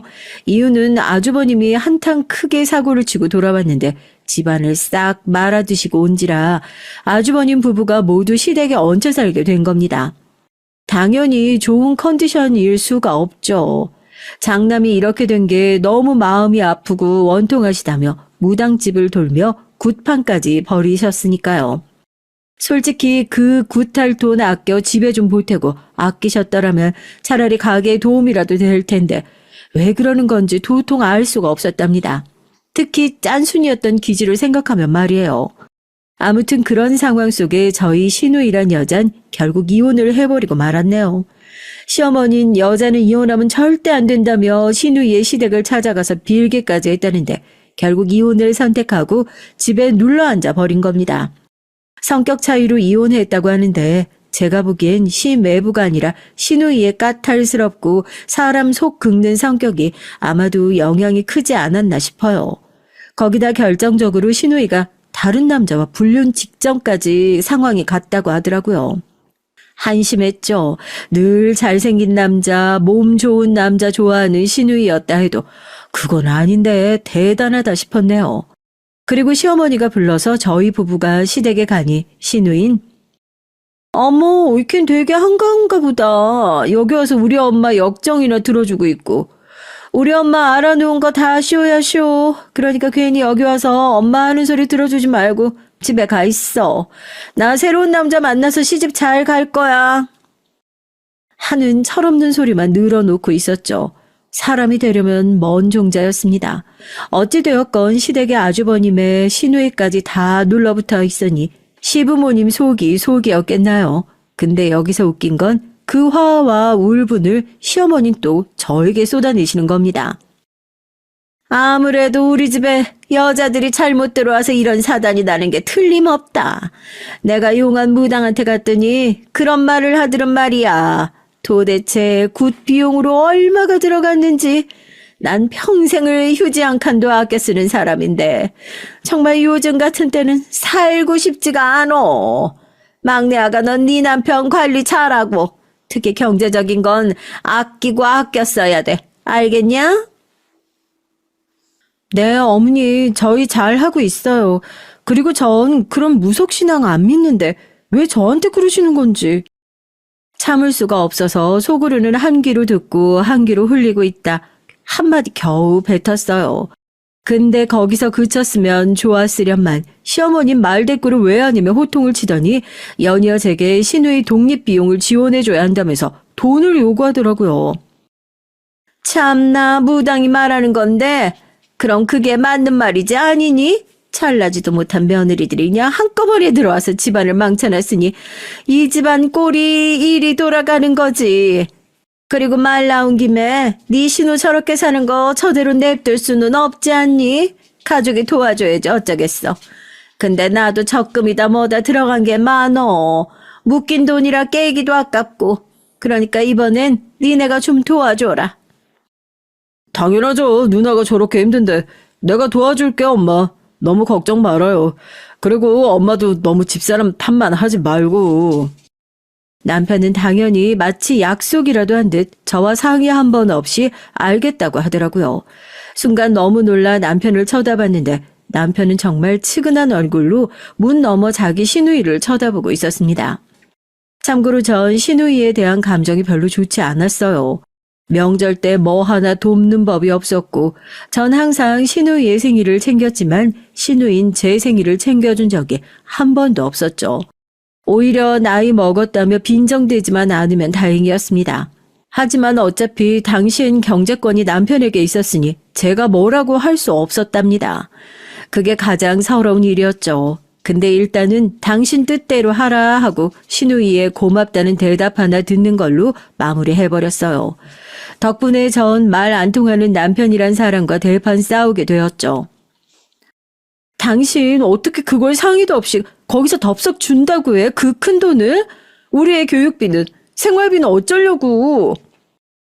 아니 그건 뭐 당신이 알아서 잘할 거 아니야. 아껴 쓰면 되지. 돈은 어차피 또 벌게 되어 있어. 아니 그리고 뭐 당신이 버냐? 내가 다 벌지. 남편은 자신이 버는 돈에 제가 무슨 발언권이 있냐고 하더라고요. 그냥 집에서 살림이나 하는 여자면 집 살림에만 신경 써. 밖에서 돌아가는 일 신경 쓰지 말고 왜 괜히 신경을 써서 사람 속을 어지럽게 만드냐 너는. 하여튼 넌 그게 문제야. 뭐라고? 그걸 지금 말이라고 해? 너무 화가 나서 이때 목소리까지 마구 떨리더라고요. 이후 전 더더욱 돈에 대한 생각을 멈출 수가 없게 됐어요. 제 돈이 조금이라도 가게 경제에 이바지 됐다면 이런 일에도 목소리 낼 수 있을 테니까요. 그러다 전 새벽부터 오후까지 동네 빵집에서 일을 하게 됐죠. 빵집에서 일을 하고 또 집에서 할 수 있는 부업 일을 구해 저녁엔 그 일을 했죠. 빵집 사장님이 다행히 아주 후하게 월급을 쳐줘서 당시로는 꽤 많은 돈을 받았습니다. 애기 엄마가 나와서 일한다니까 기특하네 그려. 애기 엄마 믿고 가게 맡길 테니까 부탁 좀 할게. 내가 요즘 허리가 아팠는데 똑똑한 직원 두니까 마음이 편하네 그려. 전 가게 일을 더 열심히 했어요. 빵 종류를 외우는 건 물론이고 한 분 한 분 오시는 손님들 다 친절하게 대해드렸죠. 제가 일을 이렇게 열심히 한 이유는 한 가지였습니다. 남편에게 경제권을 의존하고 싶지 않아서였어요. 자존심이 너무 상했거든요. 번번이 저를 살림하는 여자라고 무시하는 남편이 싫었습니다.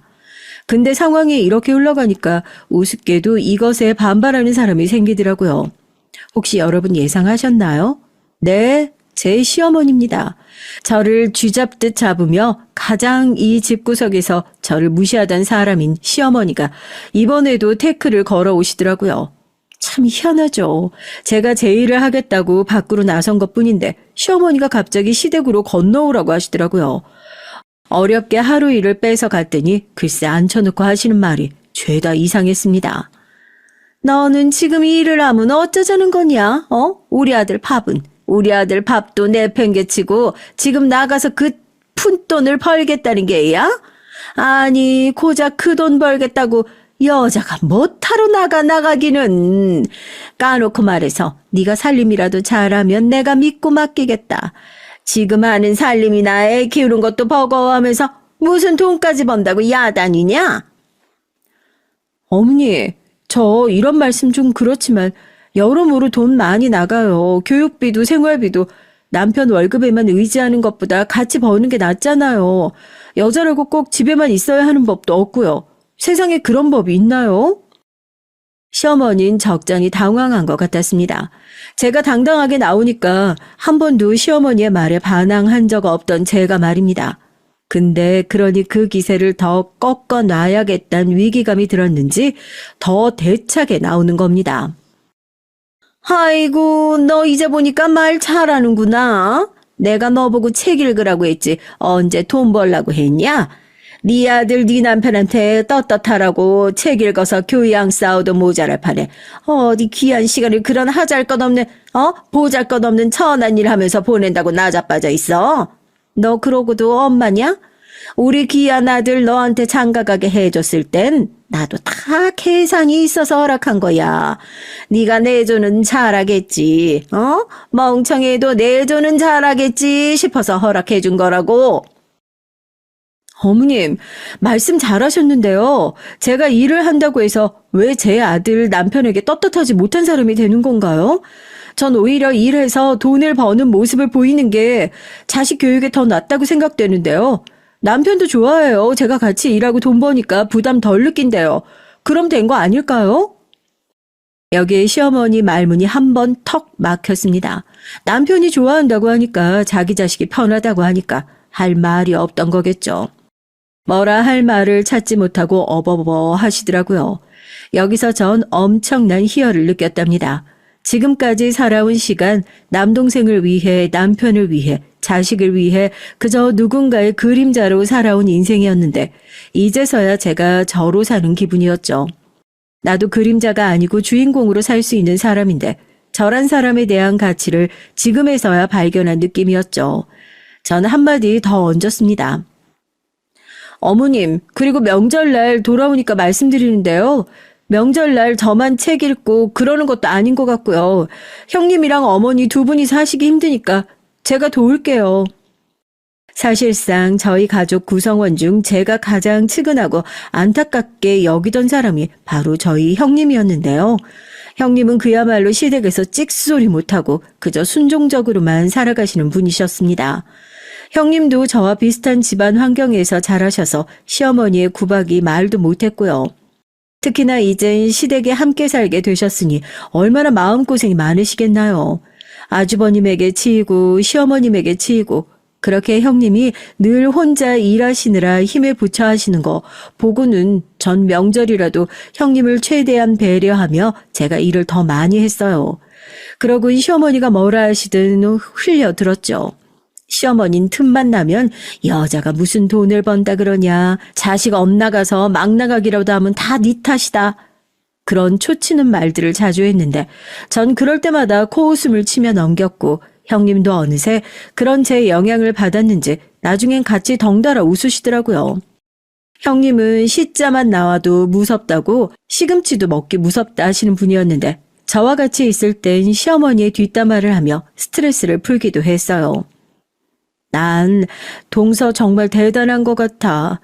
난 시어머니 말은 대꾸도 반박도 못하는 거 동서 어떻게 그렇게 잘하는지 모르겠어.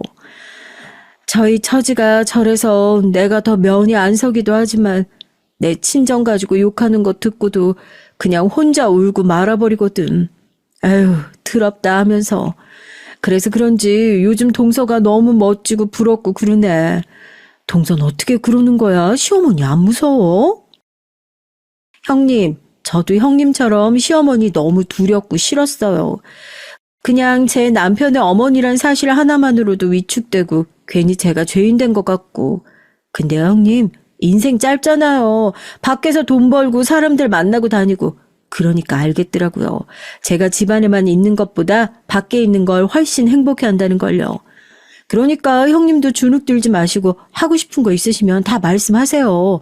뭐든 제가 도울 수 있는 거면 도울게요. 우리 같은 며느리들끼리 뭉치자고요. 그래, 그렇구나. 그런 거였구나. 동서, 고마워. 그래, 부탁할 거 있으면 할게. 그때 형님이 눈물을 글썽이며 웃는 얼굴을 잊지 못합니다. 형님은 저의 영향을 많이 받았다며 그날부로 한 달 후 정말 아주 멋진 결정을 하셨어요. 그 결정에 제가 놀라고 남편이 놀라고 시댁 식구 모두가 놀랐죠. 그 평범한 저녁날 형님이 식탁에 다 차려놓은 요리를 시어머니가 맛보시더니 국 맛이 별로다 하며 간을 평하자 어머님, 저 못해 먹겠네요. 하고는 이혼 서류를 시어머니 얼굴에 던지곤 시댁을 나가버리셨어요. 그리고 저를 따로 불러서 하신 말씀이 이거였네요. 동서, 나 이 결정 후회 안 할 것 같아.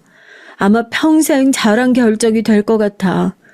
아직은 겁도 나고 그러지만 그래도 내가 엄마인데 뭘 못하겠어.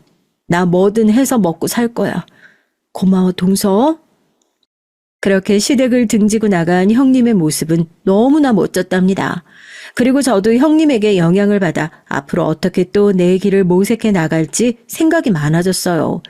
그땐 저희 아이가 한창 커가고 있었는데 남편이 회사에서 심한 무기력감을 느끼고 있을 때였죠.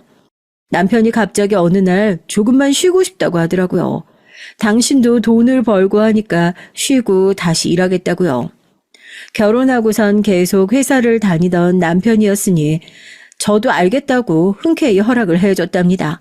근데 남편이 한 번 쉰다고 하고 1년이 지나도 구직을 할 기미를 보이지가 않는 겁니다. 어느 날부턴 아예 거실 소파와 합체가 되어서 일어나려고 하질 않더라고요. 오죽하면 아이가 아빠 직업이 이제 뭐냐고 저에게 물어올 지경이었어요. 그런데도 불구하고 남편은 계속 쉬고 싶다는 말만 늘어놨습니다. 그럼 당신 언제까지 쉴 건데? 제가 이 한마디만 해도 난리가 났죠. 자기는 지금까지 회사에서 온갖 스트레스를 다 견디며 일해왔다. 다 집안을 위해서 자식을 위해서였다. 온갖 한탄을 해대면서요. 고생은 자기만 했나요? 똑같이 고생을 한 저도 앞에 있는데 말입니다. 남편이 고생한 건 이해하지만 기간이 길어지니 가슴이 조여오고 답답해지더라고요. 앞으로 어떻게 살아가야 하나, 노후는 또 어떻게 준비해야 하나 불안해졌죠. 그러다 전 친한 언니에게서 제안을 하나 받게 됐는데요. 언니가 구상하는 옷 사업이 있는데 같이 시작하자고 하더라고요. 당시엔 온라인 판매가 원활하지 않았고 옷을 보통 밖에서 구매하는 시기였는데 언니는 온라인 쪽도 노려보자고 말하면서 생각한 사업의 기획안을 내밀었습니다. 전 단숨에 구미가 당기더라고요. 지금 생각해보면 언니의 미래를 내다보는 안목은 정말이지 훌륭했어요. 온라인 쪽을 뚫어볼 거라는 언니의 당찬 포부가 정말이지 먹혀들었으니까요. 여러분도 아시다시피 요즘엔 옷을 인터넷에서 많이 사고 파는 시대가 됐잖아요. 저희는 아주 작은 사무실에서 직원 1명 두고 시작했지만 점점 사업의 규모는 커져갔습니다. 그리고 그야말로 큰 돈을 쥐어갔어요. 흥망성쇠도 있었지만 그것도 잘 극복하고 견뎌나갔습니다.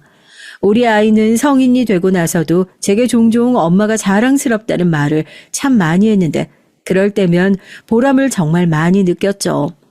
자식에게 롤 모델이 될 수 있는 엄마라니 상상도 못했는데 저에게 그런 일이 일어난 거니까요.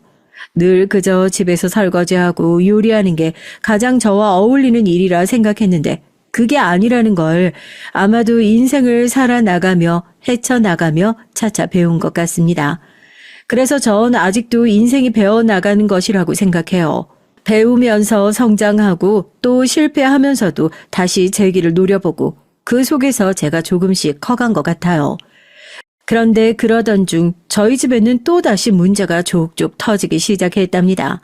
첫 번째는 남편이 제가 돈을 잘 버니 자기도 사업에 합류를 했는데 일은 잘 안 하고 여직원들과 노닥거리기 바쁘다는 거였어요. 어찌나 웃음이 환하게 걸려 있는지 회사에 오는 게 아니고 어디 미팅 자리에 가 있는 사람 같았죠. 둘째로는 이게 가장 거슬리는 지점이었는데요. 시어머니께서 제 사업에 남편이 합류해서 직원으로 들어와 있다는 것 자체를 굉장히 안이꼽게 생각한다는 거였죠. 그리고 그걸 굳이 문자와 전화로 계속해서 얘기하시며 자기 아들 기죽이지 말라는 메시지를 전달하는 거였습니다. 어느 날 저와 아들을 시댁으로 부른 시어머니는 이렇게 말씀하셨죠. 사람은 자기의 출신을 잊으면 안 돼. 개구리도 올챙이적 잊으면 안 된다고. 그럼 큰 코 다치는 일이니까 내가 누굴 향해 이런 말 하는 건진 알겠지? 네가 예전에 네 형님 부추겨서 이혼시킨 거 그것도 아주 못돼 처먹은 짓이었지만 나는 다 눈 감고 넘어가 줬다. 근데 네가 돈 좀 맞은다고 그걸로 남자인 네 남편 기죽이려고 들면 나 그거는 절대 못 넘긴다. 그럼 내가 네 사무실 찾아가서 그냥 다 뒤집어 놓을 테니까 그런 줄 알아. 알겠냐? 어머님, 제 출신 잊지 말라는 말씀 알겠습니다. 잘 새겨 들을게요. 제가 워낙에 똑부러지고 당당한 사람이라는 얘기시죠? 감사해요, 어머님. 이번에 용돈 넉넉히 챙겨드릴게요. 어머니께서 출신 잊지 말라고 하는 건 딱 봐도 뻔하죠. 천안 출신이고 우리 아들한테 기대 살았던 신세니 그거 잊지 말라고 하는 거였죠. 불안하시니까 그런 걱정하시는 거 이해는 할 수 있었습니다. 근데 그렇다고 그걸 굳이 왜 저에게 적대적으로 드러내시는 건지 그 오랜 세월을 시어머니와 가족처럼 살았지만 가족은 아니었구나 깨달아지는 순간이었습니다. 그래서 바로 맞대응한 거였죠. 그랬더니 뭐라고? 아니 내가 무슨 그런 의미로 말한 거냐? 너는 말귀도 하나 못 알아쳐먹어? 역시 대학 못 나온 애들은 이래서 안 돼. 아유 써먹을 데가 없어요. 아주 그냥. 시어머니가 혀를 차시며 고성을 지르시길래 전 그냥 뒤돌아 이제 슬슬 나갈 준비를 했습니다. 더 상대하기 싫어서 말이에요. 할머니! 근데 처음으로 제 아들이 시어머니를 향해 입을 떼더라고요. 아, 나한테 자식이 있구나. 나를 든든히 뒷받침해줄 자식이 있구나. 이것 역시 함께 깨달아지는 시간이었습니다. 남편이야 그냥 어디 종합 선물 세트에 딸려있는 부속품 같은 존재였지만 자식은 달랐어요. 제 사업에서도 영업장들 관리하면서 든든한 역할을 해주었고 시어머니에게도 그러지 말라고 되려 딱 잘라 말하더라고요. 할머니, 출신이라니 왜 그런 말씀을 하시는 거예요? 할머니께서 아끼시는 아빠는 정작 일 안 하고 노세요. 저희 엄마가 힘들게 고생하고 돈 버시고 저도 키우셨고요. 근데 왜 그렇게 말씀하세요? 옳지 못한 말씀이세요. 저희 아들이 그렇게 말하니 시어머니는 또 아무 말씀 못하셨죠. 손주가 엄마 편 들고 있으니 서운했는지 눈물마저 글썽이더라고요. 그러더니 꼴도 보기 싫으니까 나가라고 소리를 왁 지르셨고요. 얼굴 안 보고 사는 건 문제가 아니니 저는 알았다 하고 물러가 드렸습니다. 그리고 이날 참 아들에게 흐뭇한 마음이 많이 들었네요. 사실 전 사업으로 돈을 벌게 되면서 사실상 시댁에도 친정에도 도움을 많이 줬어요. 아주버님이 가게를 하나 차리고 싶다 하셔서 거기에 들어가는 돈도 드렸고 우리 친정 언니들에게 심지어 시누이에게까지 필요한 경제적 지원을 해줬죠. 저기 올케 미안한데 나 한 번만 도와주면 안 돼? 응? 앞으로 내가 잘할게. 정말 돈이 없어서 그래. 이번 달 카드값 못 갚으면 나 정말 어떻게 될지 몰라. 미안해서 우리 엄마한테 말도 못하겠어. 이미 몇 번이나 손을 벌렸거든. 시누이는 분명 빌릴 때까지만 해도 저에게 이렇게 울면서 부탁을 했어요. 그래서 제가 생각할 시간을 달라고 했더니 기어이 집까지 찾아와서 울며 불며 애걸을 했죠. 내가 지금까지 함부로 대했던 거 그거 다 미안해. 내가 잘못했어. 응? 저기 자꾸 이러시면 곤란해요. 내가 어떻게 하면 될까? 응? 무릎 꿇을까? 그래, 내가 무릎 꿇을게. 남동생한테 말하기도 체면이 안 서고 정말 방법이 없어서 그래. 그 자존심 강하던 사람이 무릎까지 꿇으며 싹싹 빌길래 결국 어쩔 수 없이 돈을 해줬답니다. 근데 제가 이렇게 돈을 퍼주고 잘 해줘도 고맙다고 말하는 사람은 정해져 있더라고요. 아주버님과 시누이, 이 두 것들은 입을 싹 씻었어요. 진심으로 고맙다라는 표현의 문자도 아니고 막상 돈을 받으니 마치 우린 한 식군이 당연한 걸 받은 것처럼 행동하는 게 느껴졌죠. 그게 너무 정떨어지더라고요. 그러던 어느 날은 시댁 식구들이 모여 시어머니 생신을 챙기다 돈 얘기가 나왔어요. 당시 시아버지가 관절 수술을 하셔야 한다고 해서 제가 그 돈을 지원해 드리기로 했거든요. 어떡하면 좋아. 돈이 만만치 않은데 우린 다 허덕이며 살고 있잖아. 이 많은 돈을 감당할 사람은 한 사람뿐인데. 그게 뭐 재수 씨야 돈을 잘 보니까 이번에도 어쩔 수 없이 덕을 봐야겠네요. 네, 제가 지원해드리기로 했어요. 걱정하지 마세요. 아버님과 얘기 끝났어요. 시댁에 좋은 감정을 가지고 있는 것도 아니었고 처음부터 제가 보탤 생각은 아니었습니다. 근데 시아버지께서 저를 불러서 최근에 친한 친구에게 돈을 빌려주셨다가 많이 잃으셨다고 털어놓더라고요. 시어머니한테도 말씀을 못하고 계시다고요. 눈물을 글썽거리며 그런 말을 하는데 어떡하겠나요. 시어머니는 저한테 가혹하게 대하셨지만 시아버진 그래도 나름 살갑게 대해주신 편이니 그냥 제가 지원해드리기로 했죠. 근데 아주버님과 시누이란 작자가 그런 말을 노골적으로 하더라고요. 거기다 시누인 한술 더 떠서 속을 긁는 바람에 제 입에서 기어코 한 소리가 나오게 했습니다. 오빠, 무슨 소리야? 올케가 우리 남동생 덕에 편하게 살았지. 걔가 좋은 회사 다니면서 그 많은 월급을 집에 갖다 줬는데 그럼 당연히 이제는 회수를 해야 할 때 아니겠어? 다들 왜 안절부절 못하는 표정이야? 아이고, 뭐 그런 말을 한다고 며느라가 기분 나쁘게. 그러게요. 말 끊어서 죄송한데요. 말씀이 좀 심하시네요. 회수라니요? 저도 이 돈 벌 때 가만히 손 놓고 애만 키우며 산 거 아니에요. 그러면서 제가 다시는 그런 말 하지 말라고 엄포하듯 말렸더니 그제야 신우가 아차했는지 미안하다고 하더군요. 자기도 저한테 받은 게 많으니까요. 속으로 정말 얼마나 얄미웠는지 때려주고 싶은 걸 겨우 참았습니다. 솔직히 막말하는 신우에게 돈 대주는 제게 고맙단 말 한마디 안 하는 시어머니에게 쌓인 것도 많고 한마디 하고 싶지만 관절 수술 비용까지 지원하며 그렇게 참았어요. 그때는 제가 워낙 돈을 잘 벌고 있었고 또 앞으로도 그럴 줄 알았으니 너그럽게 넘어가 주는 게 현명한 거라고 생각했답니다. 하지만 사람 인생 한치 앞을 모른다고 참 그렇더라고요. 잘 나가던 사업이 안 될 줄 어떻게 알았겠나요. 코로나가 시작되면서 거래처가 끊기고 저와 같이 사업을 시작했던 언니는 안 되겠다며 사업을 접는 게 맞겠다고 하더라고요. 언니, 난 그래도 아직 포기하는 건 이르다고 봐요. 하지만 언니가 포기하려 할 때 제가 안 된다고 막았어요. 다시 시작할 수 있는 기회가 있다고 생각했거든요. 그래서 매일 아침 전보다 더 일찍 일어나 어떻게 하면 이 사업을 다시 살릴 수 있을까 고민했습니다. 그리고 가계부까지 써가면서 집안 살림도 다시 이끌어보자 생각했죠. 근데 남편은 도와줄 생각은커녕 어떡하냐면서 찡찡거리기만 하더라고요.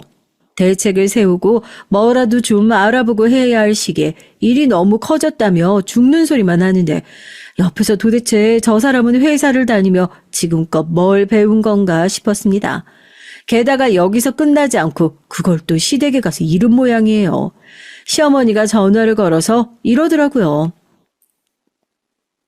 네가 그렇게 여자 주제에 까부니까 사업이 잘 안 된 거야 이거사.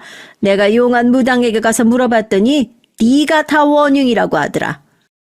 당시 스트레스도 많고 너무너무 마음이 힘들었던 시기에 그런 말까지 들으니 제 마음이 오죽했겠나요. 제가 원흉이라며 모든 문제를 저에게 돌리는데 너무 열이 받더라고요. 전화를 획 끊어버리려다가 남편을 불러 앉혀 도대체 왜 그런 말을 했냐고 한참을 뭐라고 했죠. 전화기 넘어 그 소리를 들은 시어머니는 난리를 치셨고요. 그 후 오기로 죽기 살기로 고군분투를 했답니다. 정말 힘들었어요. 살이 죽죽 빠지고 흰머리가 눈에 띄게 늘고 늙어간다는 게 이런 거구나 실감이 나더라고요. 그럼에도 성과는 조금씩 눈에 보였습니다. 다시 원래 매출로 돌아오기 시작했고 같이 사업하던 언니도 잘 되고 있다며 옆에서 든든하게 의지가 되어주었고요. 다시 원점으로 돌아오는 것 이상으로 사업은 잘 풀려나갔습니다. 특히나 마스크를 벗고 돌아다녀도 되는 시점부턴 승승장구였죠.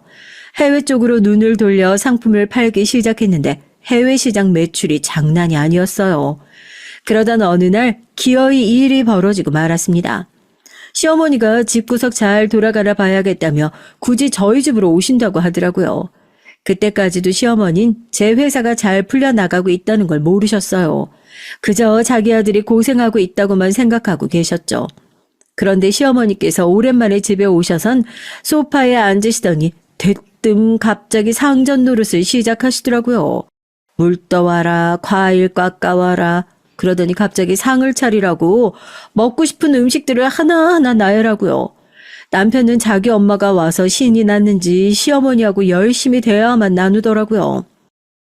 엄마, 내가 요즘 다리가 아파서 여기 동네 병원에 물리치료 받거든? 근데 거기 의사 선생님이 내 상태 많이 안 좋다고 하더라고. 언제 나으련지 몰라. 쑤시고 그러는데 미치겠어. 아이고, 우리 아들 힘들어서 어쩌면 좋으냐. 며느리라도 잘 챙겨주고 해야 얼른 나을 텐데. 너 저번에도 팔목 그거 삐끗해갖고 아프다고 그랬잖아. 엄마도 아는데 그거 아주 오래가. 둘이서 별 시답지 않은 대화를 나누는데 속에서 열이 스물스물 올라오는 걸 겨우 참고 있었어요. 남편이 다리를 다친 건 골프를 치고 오는 길에 혼자 엎어져서 그렇게 된 거였고 막상 회사 운영하고 바쁘게 뛰어다니는 전 물리치료 같은 걸 받으러 갈 시간도 없었거든요. 남편은 제가 주는 돈을 열심히 쓰고 즐겁게 인생을 살기 바빴습니다. 그 돈으로 제 양말 하나 사주지도 않는, 아니 그럴 생각도 없는 인성 개차반의 양반이었죠. 근데 제가 요리를 해서 거실상으로 가지고 가자 갑자기 시어머니가 벌떡 소파에서 일어나더니 뭐라 와왁 소리를 지르더라고요. 여기서 일이 벌어지고 말았죠. 시어머니가 손을 올려 제 뺨을 내려치는 겁니다. 이 무식한 년아, 너 가계부를 이따위로 써? 야, 너 무슨 경조사비를 100만 원씩이나 네 친정에다 해야 되고 있어? 미쳤어? 네 남편이 이렇게 너 때문에 개고생을 하고 있는데 그 돈을 막 함부로 굴려대고 앉아있어? 안 되겠다. 내가 벼르고 있었는데 오늘 아주 너 죽고 나 죽어보자. 가계부라는 말에 옆을 보니 진짜로 제가 쓰고 있던 가계부가 바닥에 나뒹굴고 있더라고요. 저 몰래 본 것도 모자라 제 친정 언니에게 준 돈을 가지고 뭐라고 하고 있던 거였어요. 기가 찼죠. 제가 시누이에게, 아주버님에게, 그리고 시아버지에게 갖다 바친 돈들은요. 전 이제 올 것이 왔구나 하는 생각이 들더라고요. 이제는 참을 수가 없겠다. 더 이상 참고 살면 난 그냥 인간 이하의 존재로 살다 가는 거겠구나 생각이 스쳐가며 결심이 섰습니다. 전 조용히 제 방으로 가 2가지를 가져왔어요. 하나는 통장이고 하나는 이혼 서류였죠. 자, 보세요. 제 말에 시어머니는 갑자기 무슨 소리냐 하시더니 눈동자를 통장 쪽으로 움직이셨어요. 그러더니 헉 하는 소리를 내며 놀라시더군요. 네, 20억이에요, 어머님. 어머님 지금 저 때리신 거 일단 제가 고소할 거고요. 그리고 자, 이거 이혼 서류예요. 당신 도장 찍을 준비해. 저 이 사람이랑 못 살겠네요. 어머님, 아니 아줌마 아들 내 돈으로만 살아왔는데 이제 돈 대주는 것도 징글징글해서요. 매일 돈 대줘봤자 쓸 줄도 모르고 사는 멍청한 인간 내가 왜 걷어줘야 하는지 도대체 모르겠네요. 아줌마가 잘 데리고 살아보세요. 뭐 어떻게 쓰시든 마음대로 하시고요. 남편도 시어머니도 놀라 어버버하는 표정이 가관이었습니다. 남편은 이러지 말아달라고 곧장 태도를 바꿨고요. 남편은 태세 전환이 아주 약은 사람이었거든요. 자기에게 불리한 상황이 오겠다 싶으니까 시누이처럼 무릎을 꿇고 자기가 잘하겠다고 막 싹싹 빌더라고요. 전 그런 남편의 행동을 이미 예상하고 있었기에 강경하게 나갔고요. 여보, 이러지 마. 내가 우리 엄마랑 이거 당신 생각해서 사왔어. 당신 떡 좋아하잖아, 백설기. 맞나? 이 떡 케이크 먹고 기분 좀 풀어. 당신 지금껏 해온 수많은 희생 내가 너무 몰라줬어. 그래, 며느라가. 저기 나는 사정을 몰랐어. 얘가 이렇게나 비는데, 아유, 좀 봐줘라, 응? 그러고 나서 며칠 뒤 두 사람이 제 집 앞으로 와서 저렇게 빌었답니다. 근데 이때 제 아들이 나서더라고요. 아들은 지금까지 할머니며 아버지가 해온 것들 더 참고 두고 보는 게 힘들다면서 이혼하라고 말했답니다. 얼마나 든든하던지요. 자식도 알 건 다 아는 거죠. 전 결국 이혼 소송에서 남편과의 관계를 끝냈습니다. 그리고 시어머니 역시 제 인생에서 몰아냈어요. 지금껏 인생에서 수많은 선택을 해왔지만 이렇게나 잘한 선택이 있을까 싶을 만큼 지금 제 인생이 행복합니다. 여러분들도 혹시나 망설이고 계신 선택들이 있다면 잘 선택해 보세요. 그 선택의 우선순위는 항상 자기 자신을 먼저 두시길 바라고요. 그럼 전 이만 여기서 글 마치겠습니다. 항상 행복하고 건강하세요.